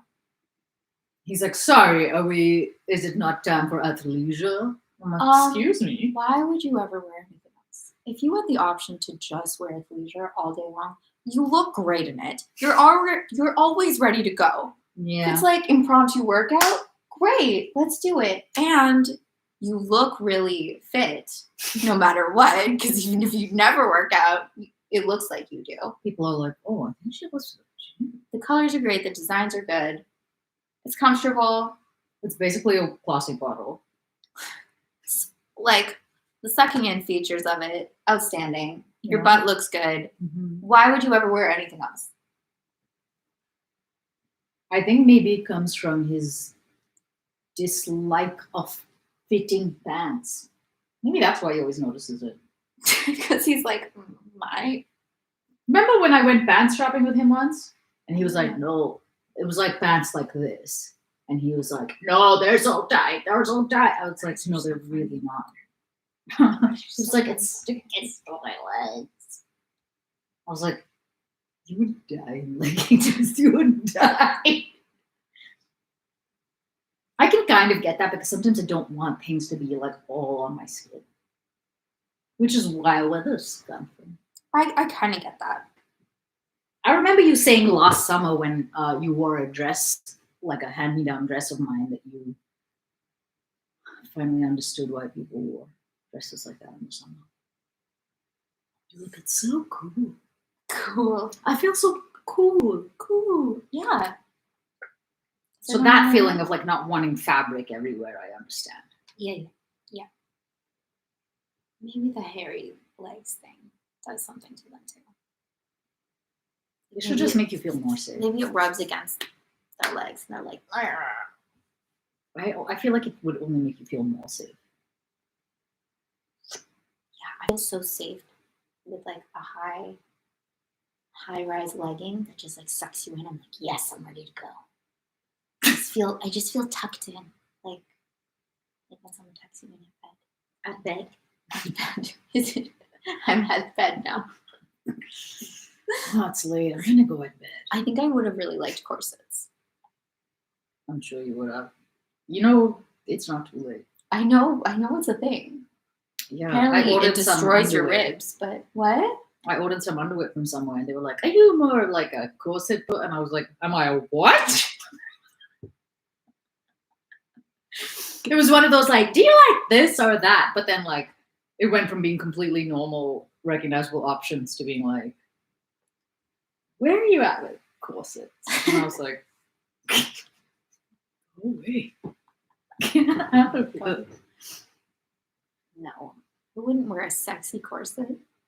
Who wouldn't? I wouldn't. Oh, you wouldn't. I You just only wear one for torture pain? chambers. Yeah. Okay. Yeah. This is not about how it looks. This is about how much it hurts. And waist trainers, that's what they're called. I want my waist to look like it's gone into a black hole. That's what I want. You want it to be on Event Horizon? Oh, my mother wants to know when we're going to read. Sorry, madame. Do you have somewhere to be? It's only been 1 hour and 27 minutes. We really make them work. Chapter 3, Mother Bird. I don't think you know anything about the war, okay? Because you don't. None of us do. Ready? See? The so-called partisan war began with the entry of the French into Smolensk. Before partisan warfare had been officially recognized by the government, thousands of enemy stragglers, marauders, and foragers had been destroyed by the Cossacks and the peasants, who killed them off as instinctively as dogs worry a stray mad dog to death. What? Okay. Dicks. Denis Davidov. Davidov. Oh, I didn't see that Your either. text is so small, dude. That's why. Is it? Okay. Denis Davidov. Not Davy Dog.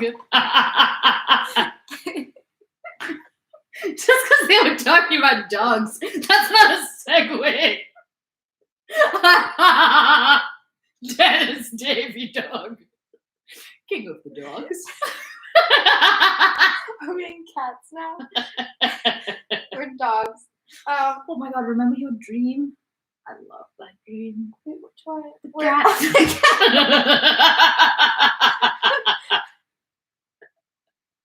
It wasn't right for the first. Oh my god. Denis Davidov, with his Russian instinct, was the first to recognize the value of this terrible cudgel, which, regardless of the rules of military science, destroyed the French. And to him belongs the credit for taking the first step toward regularizing this method of warfare. Is that what they mean by partisan warfare, I guess?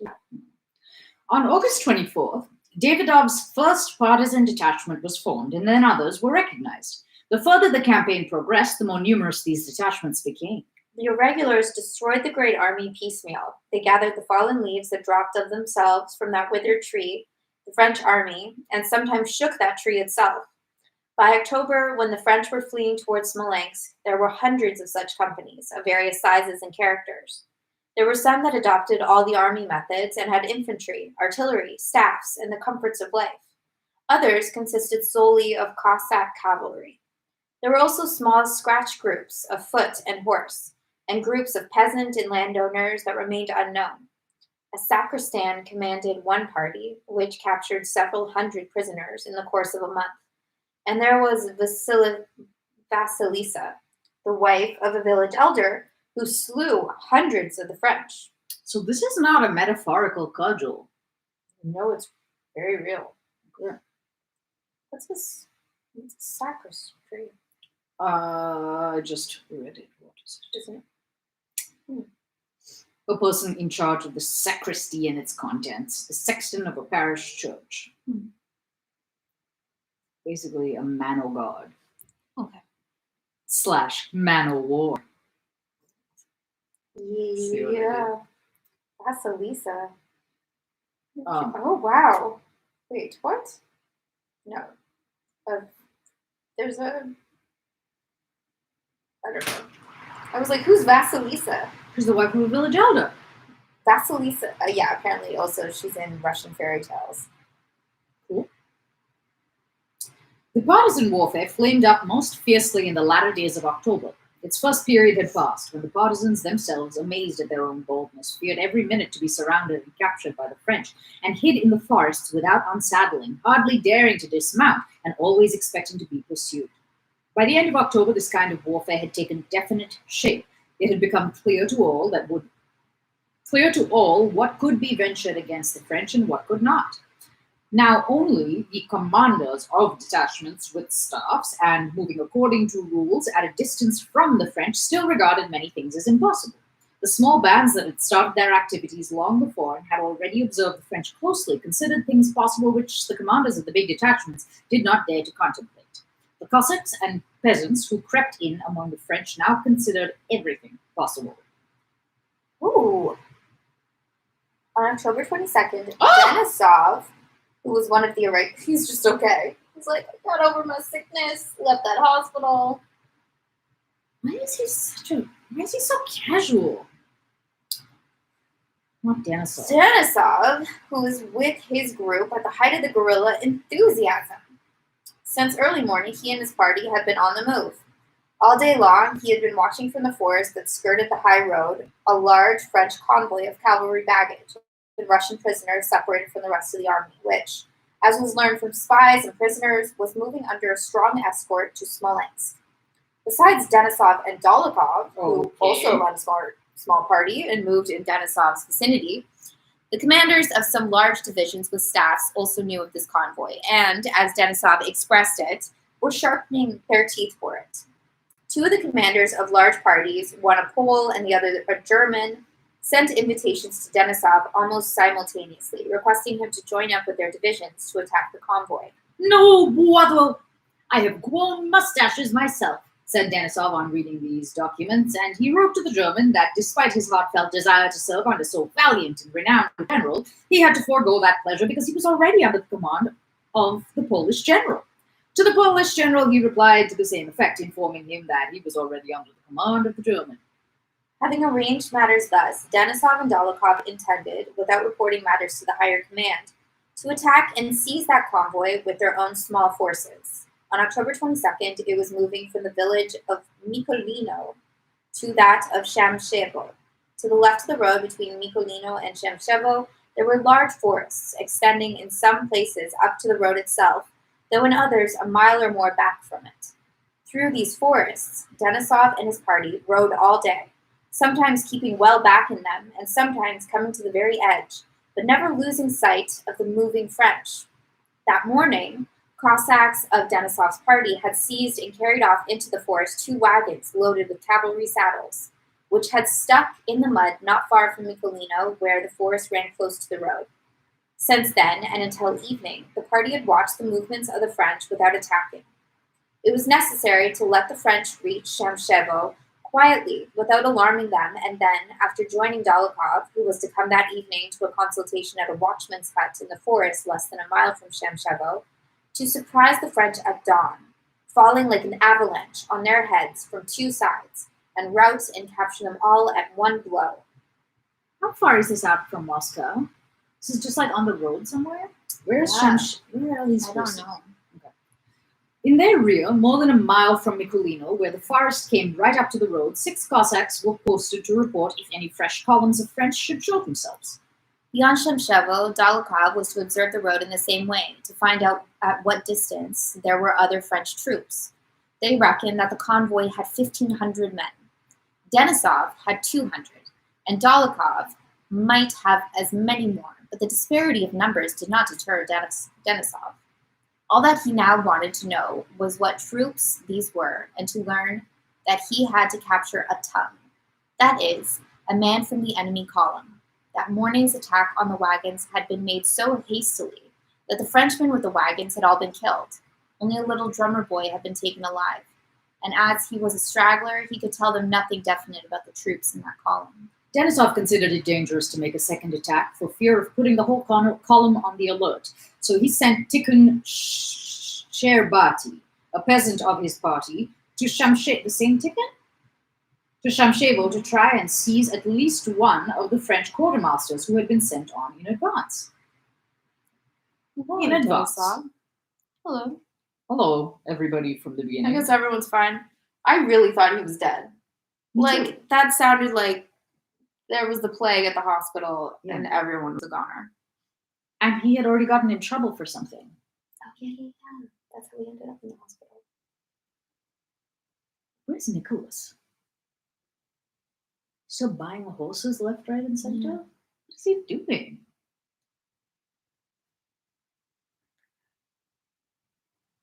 Keep reading. Okay. Chapter 4. It was a warm, rainy autumn day. The sky and the horizon were both the color of muddy water. At times, a sort of mist descended, and then suddenly heavy, slanting rain came down. Denisov, in a felt cloak and a sheepskin cap from which the rain ran down, was riding a thin, thoroughbred horse with sunken sides. Like his horse, which turned its head and laid its ears back, he shrank from the driving rain and gazed anxiously before him. His thin face with its short, thick black beard looked angry. Beside Denisov rode an Esau. Let's see what that word is. Esau from the Turkish. Denisov's fellow worker, also in felt cloak and sheepskin cap, and riding a large, sleek Don horse. Esau Loveski III was a tall man, as straight as an arrow, pale-faced, fair-haired, and with narrow, light eyes, with calm self-satisfaction in his face and bearing. Though it was impossible to say in what the peculiarity of the horse and rider lay, yet at first glance at the Esau and Denisov, one saw that the latter was wet and uncomfortable and was a man mounted on a horse, while looking at the Esau, one saw that he was as comfortable and as much at ease as always, and that he was not a man who had mounted a horse, but a man who was one with his horse, a being consequently possessed of twofold strength. A little ahead of them walked a peasant guide, wet to the skin and wearing a grey peasant coat and a white knitted cap. A little behind, on a poor, small, lean Kirzig mount with an enormous tail and mane and a bleeding mouth, how true, rode a young officer in a blue French overcoat. Beside him rode an Azar, with a boy in a tattered French uniform and blue cap behind him on the crupper of his horse. The boy held on to the Azar with cold, red hands, and raising his eyebrows, gazed about him with surprise. This was the French drummer boy captured that morning. Behind them, along the narrow, sodden, cut-up forest road came hussars in threes and fours, and then Cossacks, some in felt cloaks, some in French greatcoats, and some with horsecloths over their heads. The horses, being drenched by the rain, all looked black, whether chestnut or bay. Their necks, with their wet, close-clinging manes, looked strangely thin. Steam rose from them. Clothes, saddles, reins were all wet, slippery, and sodden like the ground and the fallen leaves that strewed the road. The men sat huddled up, trying not to stir, so as to warm the water that had trickled to their bodies and not admit the fresh cold water that was leaking in under their seats. Oh, God. Their knees and at the back of their necks. In the midst of that outspread line of Cossacks, 2 wagons, drawn by French horses and by saddled Cossack horses that had been hitched out in front, rumbled over the tree stumps and branches and splashed through the water that lay in the ruts. Denisov's horse swerved aside to avoid a pool in the track and bumped his rider's knee against a tree. Ah, the devil, exclaimed Denisov angrily, and showing his teeth, he struck his horse 3 times with his whip, splashing himself and his comrades with mud. Denisov was out of sorts both because of the rain and also from hunger. None of them had eaten anything since morning. And yet more because he still had no news from Dolokhov, and the man sent to capture a tongue had not returned. They had hardly there'll that sounds weird suddenly. There'll hardly be another such chance to fall on a transport as today. It's too risky to attack them by oneself, and if we put it off till another day, one of the big guerrilla detachments will snatch the prey from under our noses, thought Denisov, continually peering forward, hoping to see a messenger from Dolokhov. On coming to a path in the forest along which he could see far to the right, Denisov stopped. There's someone coming, said he. The Esau looked in the direction Denisov indicated. There are 2, an officer and a Cossack, but it is not presupposable that it is the lieutenant colonel himself, said the Esau, who was fond of using words the Cossacks did not know. Presupposable? The approaching riders, having descended a decline, were no longer visible, but they reappeared a few minutes later. In front, at a wary gallop and using his leather whip, rode an officer, disheveled and drenched, whose trousers had worked up to above his knees. Behind him, standing in the stirrups, trotted a Cossack. The officer, a very young lad with a broad, rosy face and keen, merry eyes, galloped up to Denisov and handed him a sodden envelope. From the general, said the officer. Please excuse it not being quite dry. Denisov, frowning, took the envelope and opened it. There. They kept telling us, it's dangerous, said the officer, addressing the Esau, while Denisov was reading the dispatch. But Komarov and I, he pointed to the Cossack, were prepared. We have each of us 2 pistols, but what's this? He asked, noticing the French drummer boy. A prisoner. You've already been in action. May I speak to him? Wostov. Petya! Hey! Exclaimed Denisov, having run through the dispatch. Why didn't you say who you were? How did you know? You were like, where's Rostov? I know, I didn't mean this. I know, a different one. And turning with a smile, he held out his hand to the lad. What lad?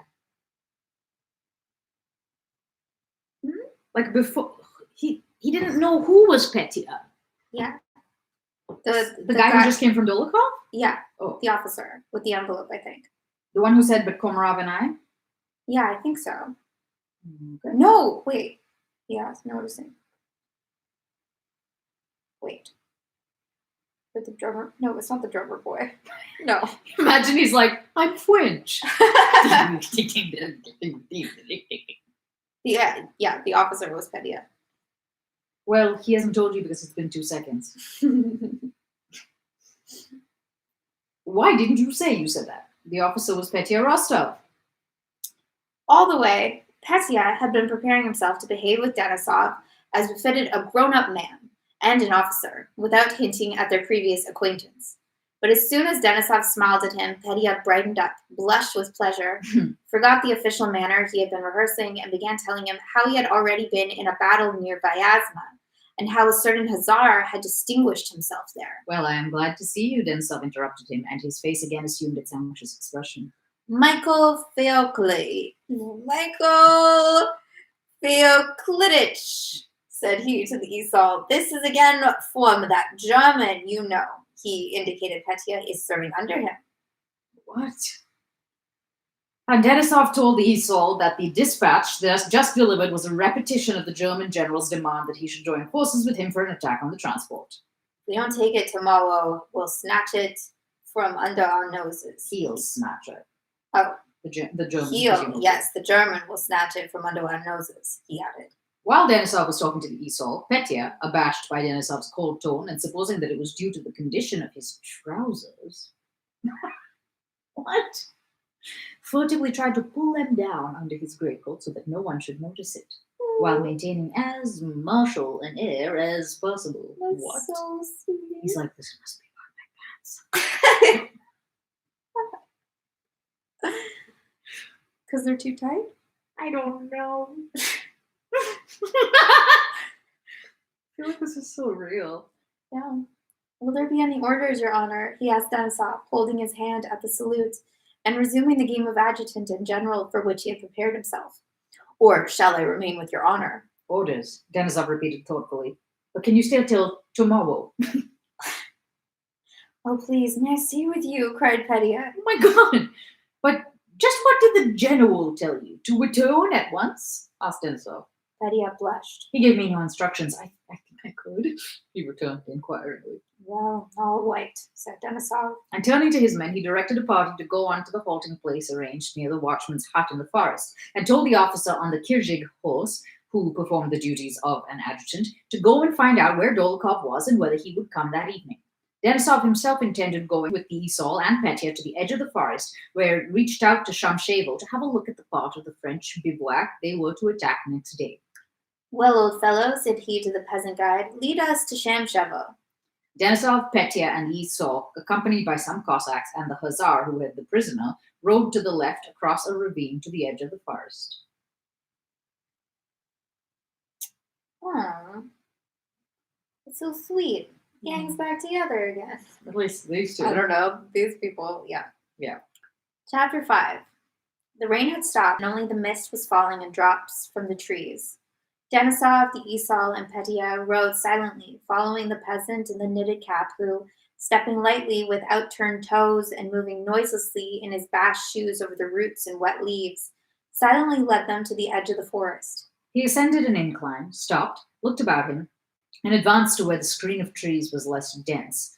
On reaching a large oak tree that had not yet shed its leaves, he stopped and beckoned mysteriously to them with his hand. Denisov and Petya rode up to him. From the spot where the peasant was standing, they could see the French. Immediately beyond the forest, on a downward slope, lay a field of spring rye. To the right, beyond a steep ravine, was a small village and a landowner's house with a broken roof. In the village, in the house, in the garden, by the well, by the pond, over all the rising ground, and all along the road uphill from the bridge leading to the village, not more than 500 yards away, crowds of men could be seen through the shimmering mist. Where were they? Oh my god. Everywhere, basically. Their un-Russian shouting at their horses, which were straining uphill with the carts, and their calls to one another could be clearly heard. Bring the prisoner. Prisoner? Excuse me.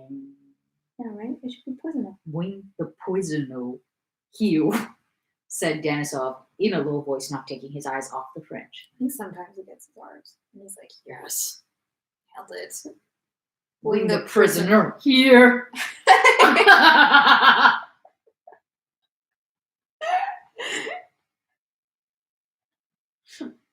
Yeah, exactly. Exactly.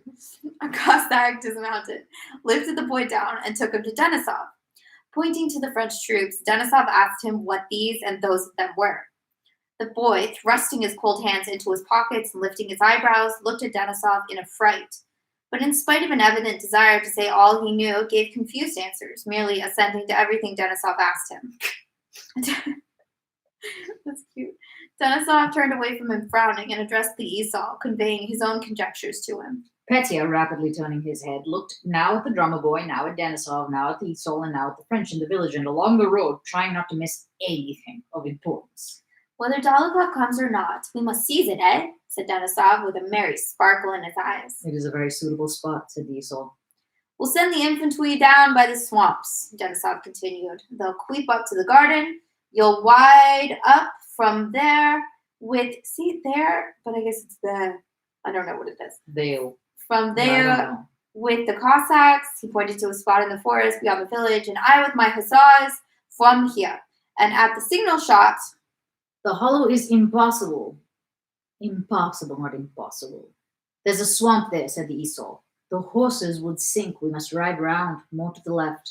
While they were talking in undertones, the crack of a shot sounded from the low ground by the pond. A puff of white smoke appeared, then another, and the sounds of hundreds of seemingly merry French voices shouting together came up from the slope. For a moment, Denisov and the Isol drew back. They were so near that they thought they were the cause of the firing and shouting. But the firing and shouting did not relate to them. Down below, a man wearing something red was running through the marsh. The French were evidently firing and shouting at him. Why, that's our Tikhon, said the Isol. So it It is. The wascal, said Denisov. Get away, said the Esau, screwing up his eyes. The man whom they called Tikhon, having run to the stream, plunged in so that the water splashed in the air, and having disappeared for an instant, scrambled out on all fours, all black with the wet, and ran on. The French who had been pursuing him stopped. What is he doing? Sprinting. But like splashing in the water Yeah, like he dove underwater and then reappeared on the other side. to try to get away from them? Okay. Maybe. We're just swimming. Out for a swim. Yeah. Smart that, said the Esau. What a beast, said Denisov with his former look of vexation. What has he been doing all this time? Who is he? asked Pedia. He's a plastun. What? I sent him to capture a tongue. A plastun or plastun was a Cossack foot scouting and sentry military unit. Oh, really? Oh, yes, said Pedia, nodding at the first words Denisov uttered as if he understood it all, though he really did not understand anything of it. Tikhon Shcherbadi was one of the most indispensable men in their band. Why would they send him then? He was a peasant from Pokrovsk, near the river Gzhat. When Denisov had come to Pokrovsk at the beginning of his operations and had as usual summoned the village elder and asked him what he knew about the French, the elder, as though shielding himself, had replied, as all village elders did, that he had neither seen nor heard anything of them. But when Denisov explained that his purpose was to kill the French and asked if no French had strayed that way, the elder replied that some more orderers had really been at their village, but that Tikhon Shcherbadi was the only one who dealt with such matters. Denisov had Tikhon called, and having praised him for his activity, said a few words in the elder's presence about loyalty to the Tsar and the country and the hatred of the French that all sons of the fatherland should cherish. We don't do the French any harm, said Tikhon, evidently frightened by Denisov's words. We only fooled about with the lads for fun, you know. We killed a score or so of more orderers, but we did no harm else. Next day, when Denisov had left Pokrovsk, having quite forgotten about this peasant, it was reported to him that Tikhon had attached himself to their party and asked to be allowed to remain with it. Denisov gave orders to let him do so. Tikhon, who at first did rough work, laying campfires, fetching water, flaying dead horses, and so on, soon showed a great liking and aptitude for partisan warfare. At night, he would go out for booty and always brought back French clothing and weapons, and when told to would bring in French captives also.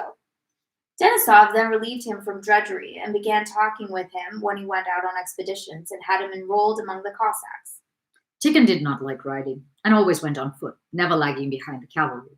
He was armed with a musketoon, which he carried rather as a joke, a pike and an axe, which latter he used as a wolf uses its teeth, with equal ease picking fleas out of its fur or crunching thick bones.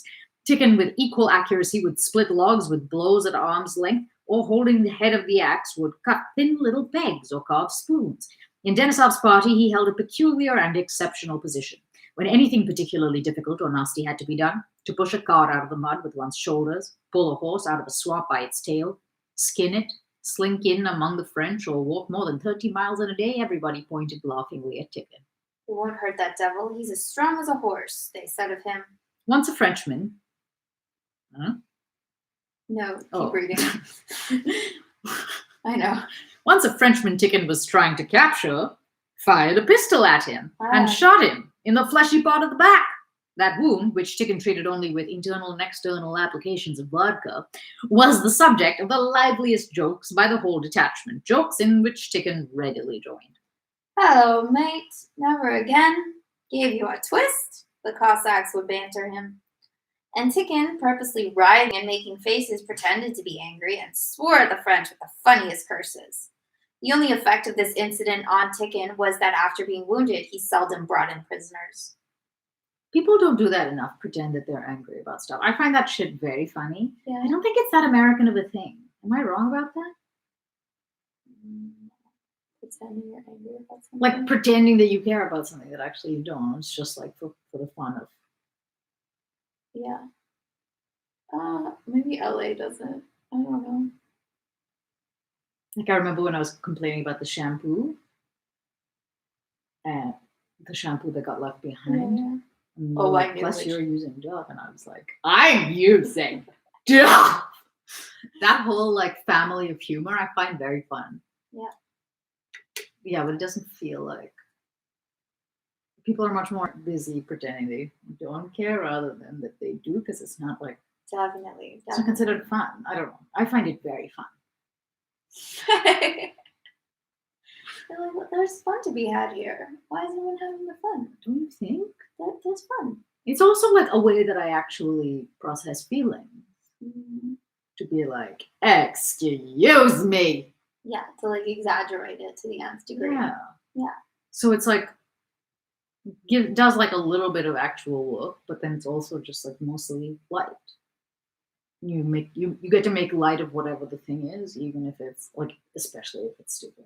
Yeah. I think it's also like, do you find people take themselves more seriously here? Maybe Maybe it's that too, because you kind of have to like be able to laugh at yourself to do that. you do when you're like, my lemon. Yeah. And I think people more often are like, my lemon, like they can't separate it. I like this guy Tikin. He was the bravest and most useful man in the party. No one found more opportunities for attacking, no one captured or killed more Frenchmen, and consequently, he was made the buffoon of all the Cossacks and Hussars and willingly accepted that role. Now he had been sent by Denisov overnight to Shamsheva to capture a town. But whether because he had not been content to take only one Frenchman, or because he had slept through the night, he had crept by day into some bushes right among the French, and as Denisov had witnessed from above, had been detected by them. Uh-oh, Tikin! He just crept into some bushes? That's right. They can't see me, right? I don't know, he's a genius, so... He is. Ugh. Right among the French. He's just It like... sounds like he's right there. It's like me behind Fully. Yeah, exactly. It's very, what is it? It's very Monty Python, it sounds like to me. Chapter 6. Yeah. After talking for some time with the Esau about next day's attack, which now, seeing how near they were to the French, he seemed to have definitely decided on. Wait.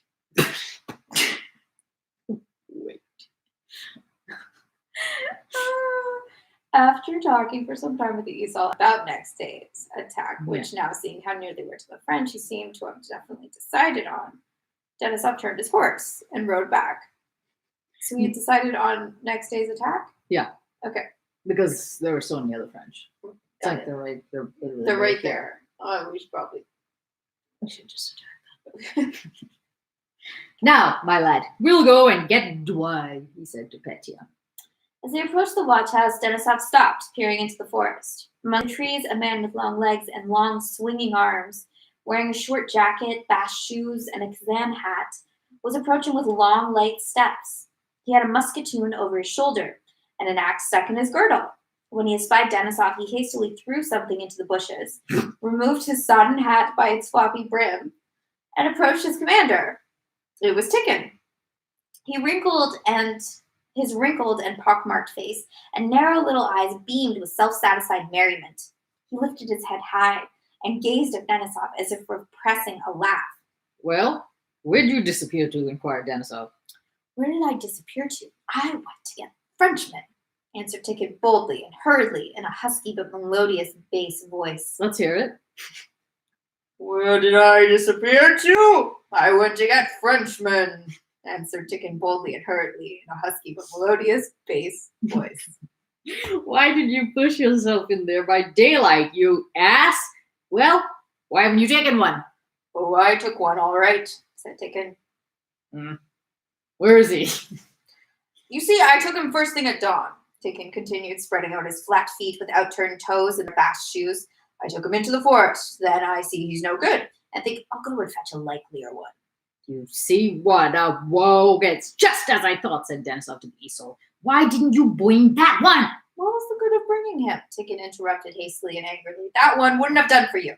As if I don't know what sort you want. What a brute you are. Well, I went for another one, Tikin continued, and I crept like this, through the wood, and lay down. He suddenly lay down on his stomach, with a supple movement to show how he had done it.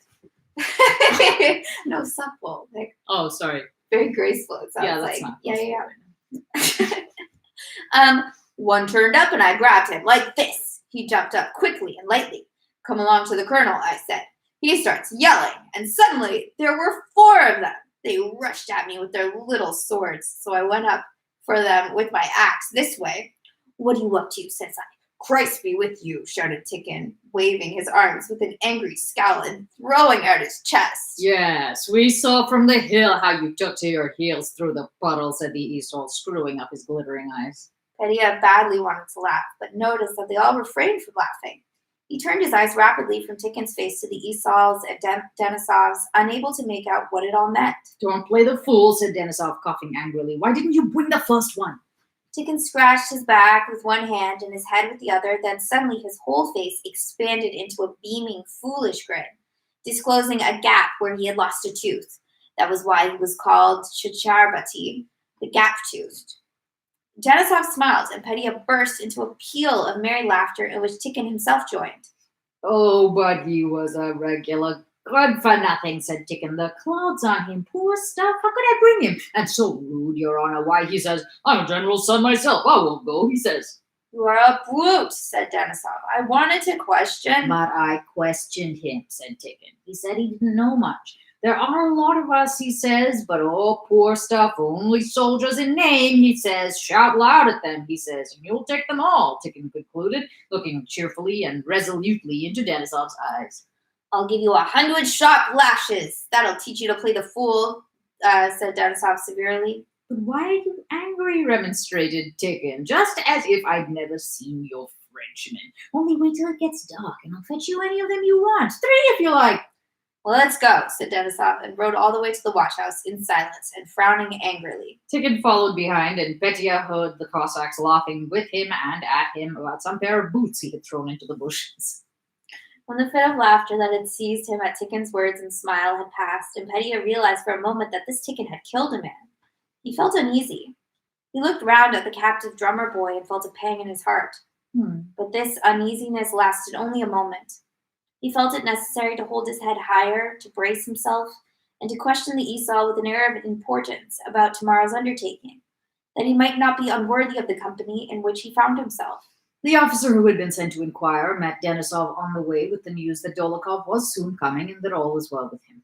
Denisov at once cheered up and, calling Petya to him, said, Well, tell me about yourself.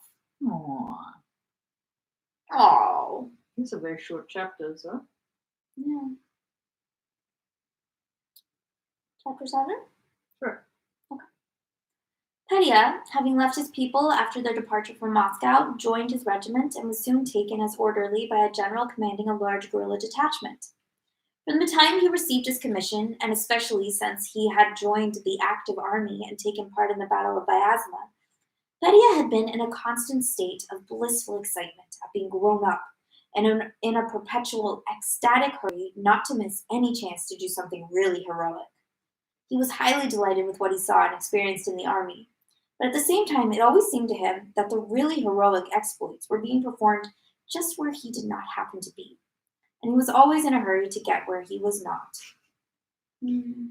When on the 21st of October his general expressed a wish to send somebody to Denisov's detachment, Petya begged so piteously to be sent that the general could not refuse. But when dispatching him, he recalled Petya's mad action at the Battle of Vyazma, where instead of riding by the road to the place to which he had been sent, he had galloped to the advanced line under the fire of the French and had there twice fired his pistol. So now the general explicitly forbade his taking part in any action whatever of Denisov's. That was why Petya had blushed and grown confused when Denisov asked him whether he could stay. Before they had ridden to the outskirts of the forest, Petya had considered he must carry out his instructions strictly and return at once. But when he saw the French and saw Tickon and learned that there would certainly be an attack that night, he decided with the rapidity with which young people change their views that the general, whom he had greatly respected till then, was a rubbishy German. That Denisov was a hero, the Esaul was a hero, and Tickon a hero too, and that it would be shameful for him to leave them at a moment of difficulty. It was already growing dusk when Denisov, Petya, and the Esaul rode up to the watchhouse.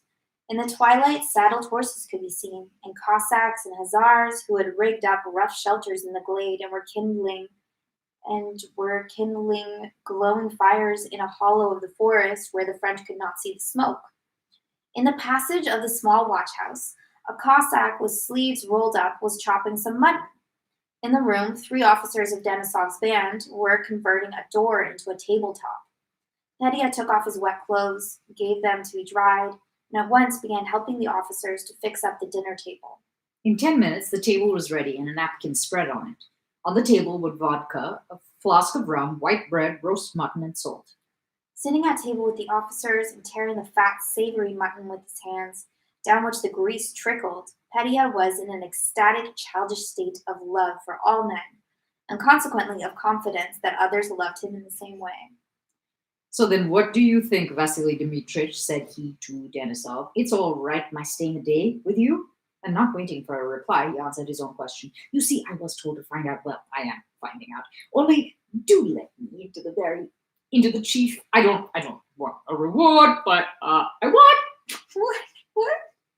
Petya clenched his teeth and looked around, throwing back his head and flourishing his arms. Into the very chief, Denisov repeated with a smile. Will you please let me command something so that I may really command, Petya went on. What would it be to you? Oh, you want a knife, he said, turning to an officer who wished to cut himself a piece of mutton. Then he handed him the clasp knife. The officer admired it. His clasp knife, the officer admired it. Please keep it. I have several like it, said Petya, blushing. Heavens, I was quite forgetting, he suddenly cried. I have some raisins. Fine ones, seedless ones. Ooh, raisins. We have a new sutler. He has such capital things. I bought 10 pounds. Dear God. I'm used to something sweet. I bought 10 pounds of raisins because I need dessert. That's a lot of raisins. Would you like some? And Petya ran out into the passage to his Cossack and brought back some bags which contained about 5 pounds of raisins. Have some, gentlemen, have some. You want a coffee pot, don't you? He asked the Esau. I bought a capital one from our sutler. He has splendid things. And he's very honest. That's the true thing. I'll be sure to send it to you. Oh, perhaps your flints are giving out or they're worn out. Such a used car salesman. That happens sometimes, No. I have brought some with me. Here they are. And he showed a bag. 100 flints. I bought them very cheap. Please take as many if you want. Or all, if you like. Then suddenly, dismayed lest he had said too much, Petya stopped and blushed. He tried to remember whether he had not done anything else that was foolish. And running over the events of the day, he remembered the French drummer boy. It's capital for us here, but what of him? Where have they put him? Have they fed him? Haven't they hurt his feelings, he thought. But having caught himself saying too much about the flints, he was now afraid to speak out. I might ask, he thought, but they'll say he's a boy himself, and so he pities the boy. I'll show them tomorrow whether I'm a boy. It'd seem odd if I ask. But he thought, well, never mind. And immediately blushing and looking anxiously at the officers to see if they appeared ironical, he said, May I call in that boy who was taken prisoner and given some to eat, perhaps? Yes, he's a poor little fellow, said Denisov, who evidently saw nothing shameful in this reminder. Call him in. His name is Vincent Bosse. Have him fetched. I call him, said Petya. Yes, call him. A poor little fellow, Denisov repeated. Petya was standing at the door when Denisov said this. He slipped in between the officers, came close to Denisov and said, Let me kiss you, dear old fellow. Oh, how fine, how splendid. Having kissed Denisov, he ran out of the hut. Bosse. Vincent! Petya cried, stopping outside the door. Who do you want, sir? Asked a voice in the darkness. Petya replied that he wanted the French lad who had been captured that day. Ah, Vaseny, said the Cossack. Vincent, the boy's name, had already been changed by the Cossacks into Viseny, Vernal, and into Visenia by the peasants and soldiers. Vernal? What does Vernal mean? I don't know. Oh, spring. Yes, like the spring? No, because it says 2 lines later, it says into spring Vesna. Okay. In both these adaptations, the reference to spring, right? Vesna matched the impression made by the young lad. He's warming himself there by the bonfire. Oh, Vasenya! Veseni! Laughing voices were heard calling to one another in the darkness. He's a smart lad, said Nazar, standing near Pedia. We gave him something to eat a while ago. He was awfully hungry. The sound of bare feet splashing through the mud was heard in the darkness, and the drummer boy came to the door. Ah, c'est vous, said Pedia. Voulez-vous manger? N'ayez pas peur. On ne vous fera pas de mal. He added shyly and affectionately, touching the boy's hand. Entrez, entrez. Nice. So don't be afraid. Merci, monsieur, said the drummer boy in a trembling, almost childish voice, and he began scraping his dirty feet on the threshold. There were many things Pedia wanted to say to the drummer boy, but he did not dare to. He stood irresolutely beside him in the passage. Then, in the darkness, he took the boy's hand and pressed it. Come in, he repeated in a gentle whisper. Oh, what can I do for him, he thought, and opening the door, he let the boy pass in first. When the boy had entered the hut, Pedia sat down at a distance from him, considering it beneath his dignity to pay attention to him. But he fingered the money in his pocket and wondered whether it would seem ridiculous to give some to the drummer boy. He's exactly Natasha. He's so sweet! I love him! How old is he at this point? He's like, is he still 15? I think it's funny that you think I would know that. I think he's 15. So he just wants all his new friends to have everything. I so understand that. He's very sweet. He just wants the drummer boy to be okay.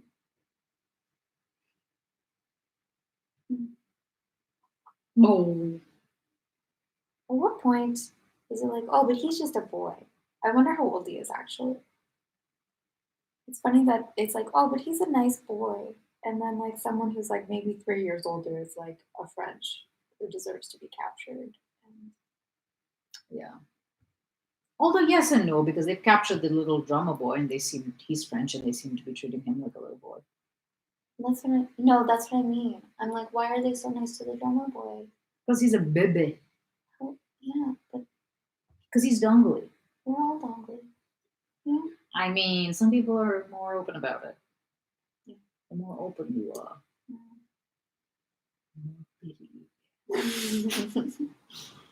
I'm building a life philosophy here. It's a good one.